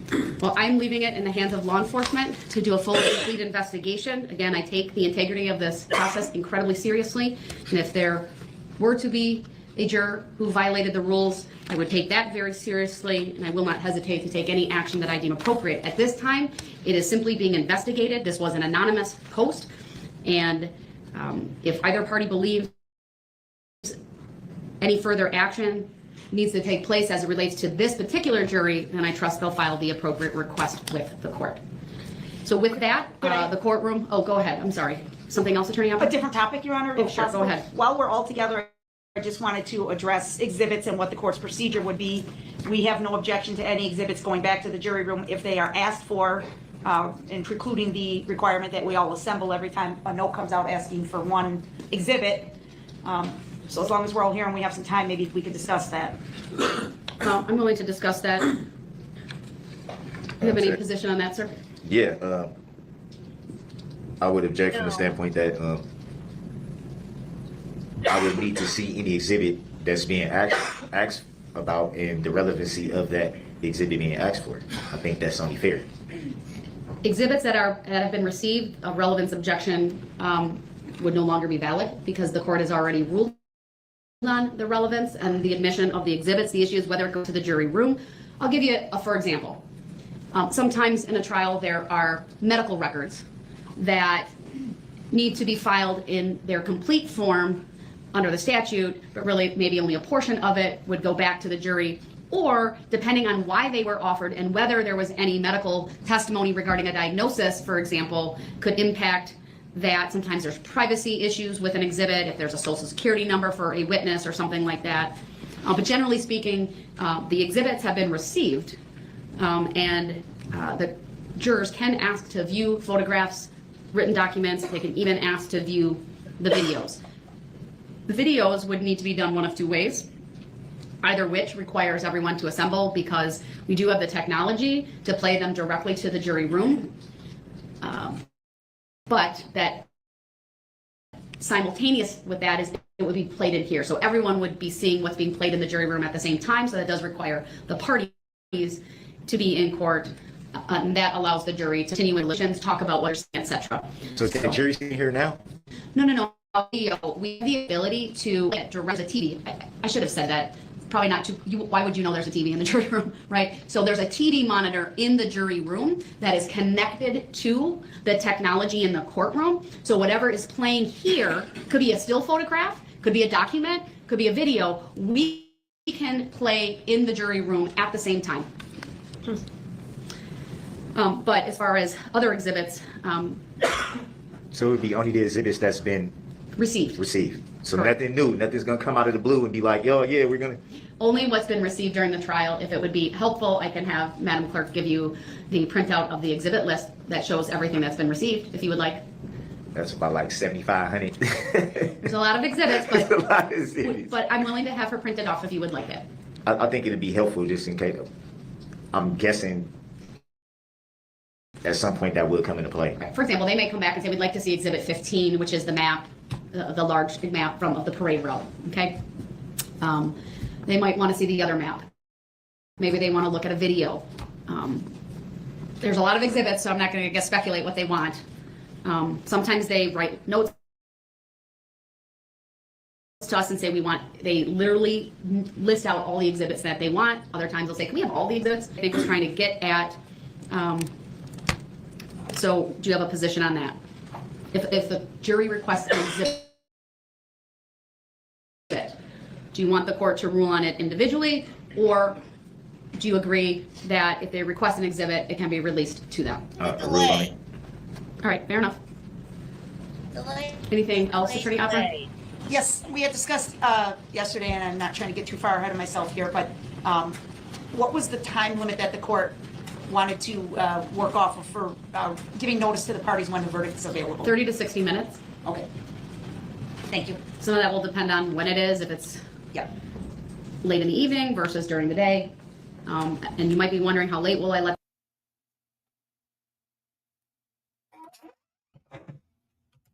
What happened? Why did We're done for the evening. They'll come back in. I'll read them the instruction about, they obviously can't deliberate when they're not here, so I'll read through that instruction to them that you can't deliberate. And they would go, again, where they are being sequestered, and then we would reassemble tomorrow morning if that's what is needed. Okay, thank you. You're welcome. Anything else from you, sir? Yeah. Did you talk to the deputies? Or I did. Thank you for that reminder. The jail has asked that I follow the standard operating procedure, which is to have you in central holding and not up at your cell. But if need be, I'm willing to order that they give you a shower later, if that's helpful, whether it be tonight or tomorrow morning, okay?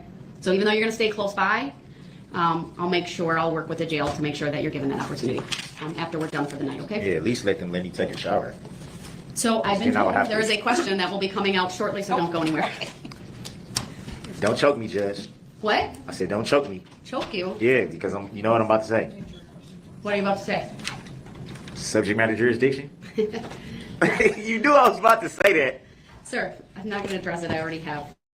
All right. There are requests for 3 exhibit. Is that his number? And he signed it, but I didn't. I meant to tell them that. It's a signature. I need to know the number to tell the parties the 4th person is, because I'm going to say the name of it. Request exists 15, 5, and 55. Number 11 is the 4th person. You said 15, 5, and 55. So I can pull. I was gonna say I don't know. I know 15. 15 is the map. 15 is the map. Yeah. Any objection to the map, sir? Yeah. I want you to rule on everything. Well, I was going to go one by one. So I'll start with exhibit 15, which is the map. What's your position on that, sir?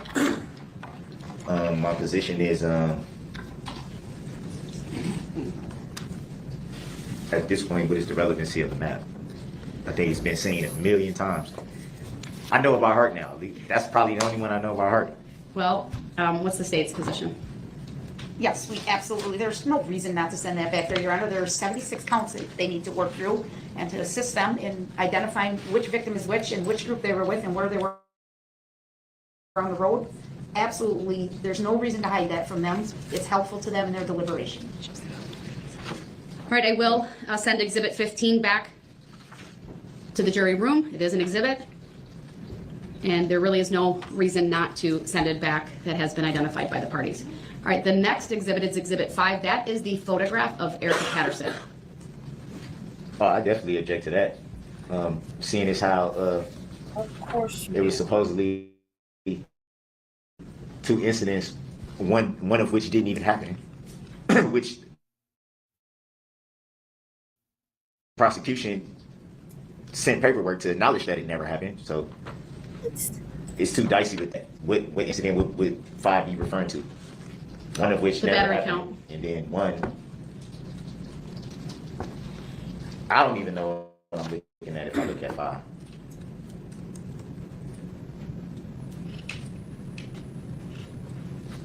What's the state's position on 5? Again, Judge, there's no legal basis to exclude that from the jury.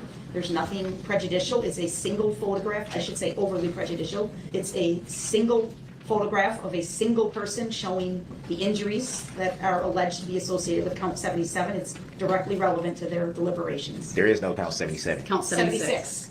You are correct. It is count 76, not 77. See why I'm confused? Well, there is an amended information, and I clearly Or instruct the not. jury in 76 counts. Be that as it may, I'll find that Pretending to it is proper for Exhibit 5 to go back to the jury, and that will be sent to them. Now, Exhibit 55 is a video. How long is that video? 15 seconds. So my inclination, and I'll hear from the parties first, and then I'll give you my inclination. So any objection to playing for the jury Exhibit 55? What exactly is in Exhibit 55? I don't. It's a video from Curry Insurance facing eastbound showing the grannies being struck. We could put it up if you want to preview it, Your Honor. Go ahead. And we are requesting that it be viewed by the jury in their deliberation room. What I can tell you, if I do allow it, since I would have to we'll verify that the technology is working, and then I would play it for them twice through.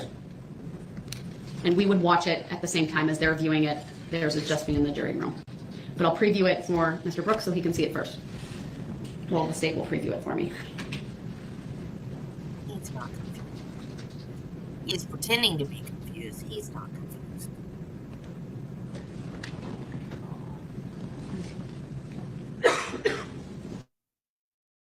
All right, your response, sir?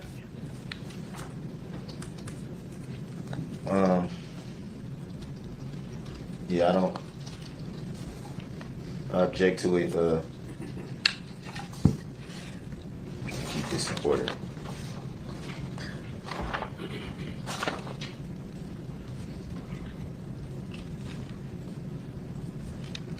I guess my objection would be hard.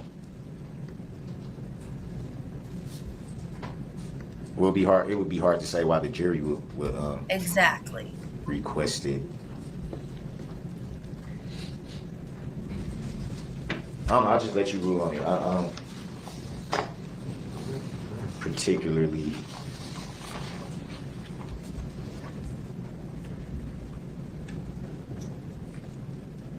There's so many videos that's kind of like the same video anyway. Well, Exhibit 55 was received by the court. It's relevant to the charges in this case, and I will show it to the jury. I will work with Teresa and then the jury bailiff to ensure that the technology is working when it's up and running. I will play that for them twice through. This is what I have proposed to write on the note back to the jury as it relates to all three. Exhibits 15 and 5 are attached. Exhibit 55 will be played for the jury 2 times, hyphen the clip is 15 seconds. And then I will initial it. Any reason why we need to be played twice? And I just would note that the jury foreperson wrote yesterday's date. It is the 25th. My date will be indicated. Obviously, they didn't get the case until today, so it's just a Scrivener's error on their part, putting the 24th versus the 25th. They don't have their technology with them, so I can't really fault them for that. All right. Any Madam reason Clerk, why if it you needs to be played twice? that's my practice, at least on short video clips. So what about if they request for a long video? Then I'll make a determination then. I find that since we have the new technology, it's easier just to do that and play it twice than to bring them out and for them to say stop, and then can you go back and can we watch it again? Because that's my experience. So I'm really trying to avoid that.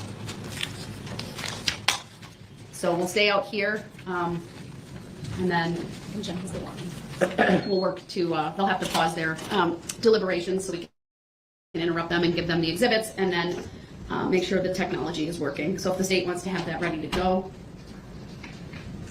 Set for value in return for value these documents, Your Honor. Thank you.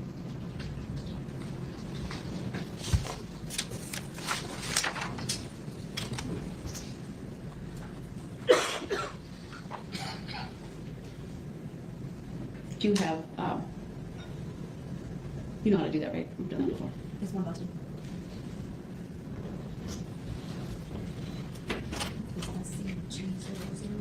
Pretty straightforward.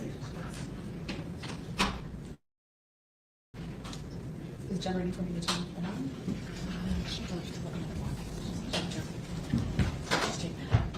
Is there audio with this, or is it just video?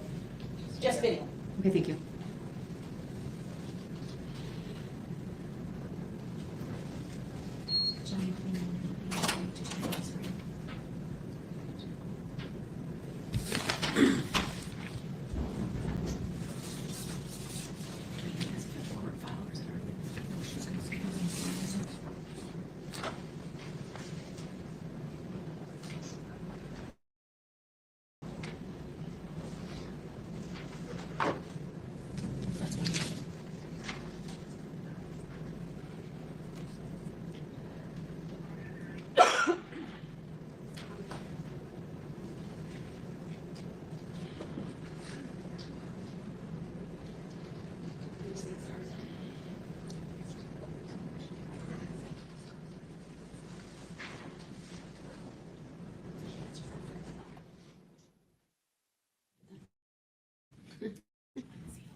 So I will allow it.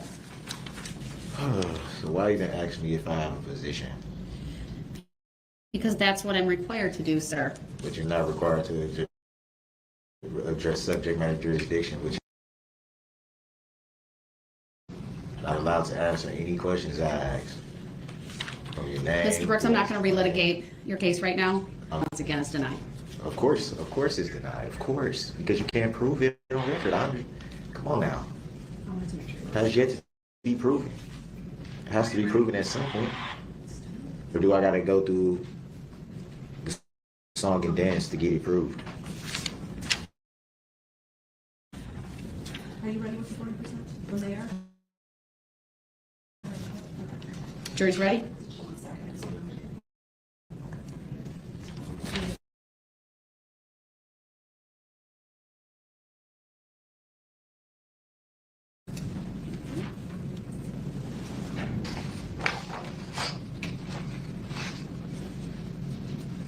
That's 40% speed?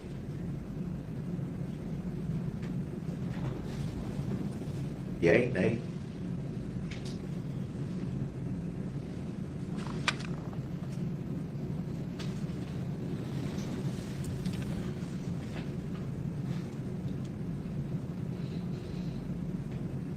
The video clip is now ended with the stages confirmed, the speed at which it was displayed. Yes, 40%, Your Honor. Thank you.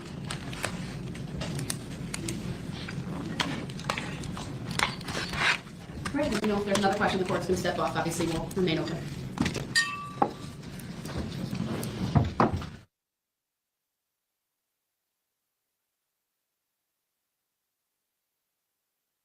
Okay.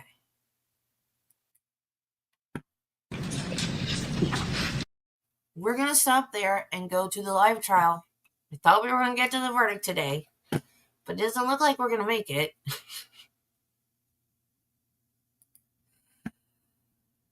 He is on his 10th extension. I don't know why they keep granting him extensions. I really, really don't. So, as you see, it's going to take forever. Like, we're right up to the verdict, but it's going to take forever for her to read guilty, guilty, guilty 76 times, whatever. So, we will do that on Monday. So now we're going to go to day 5 of the hidden body murder trial. He had a deadline to file for the appeal. So extensions on the deadline to file for the appeal. And he keeps asking for extensions, and they keep granting it.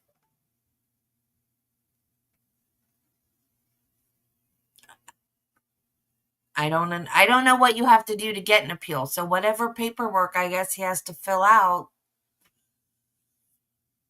he's not doing it.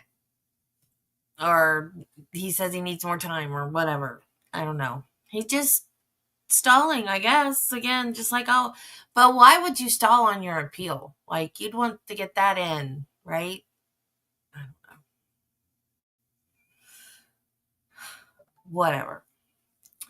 Okay, so now we're going to go to the hidden body murder trial. Have a wonderful weekend if you're not watching it with us. And we are up to the live now. It's probably started like an hour ago, but we start late so we can zoom past breaks and sidebars and that kind of thing. So I will see you over there in a few minutes. It should redirect, but sometimes it doesn't. And I apologize. That is beyond my control. I do the best I can. So have a wonderful weekend. Have a great Halloween. Have fun responsibly. Party or trick or treat or whatever you have plans for. And I will be on 2 Disney streams on Sunday. I will put them, I'll do a post because I don't have time now to put the links in the chat, but I will put the links in the next chat. So if you're going to follow me over there, the links will be in that chat. And then I will do a post as well. So I will see you guys on Monday if you're not going to come with us. If you're coming with us, I will see you in a few minutes. Bye, guys.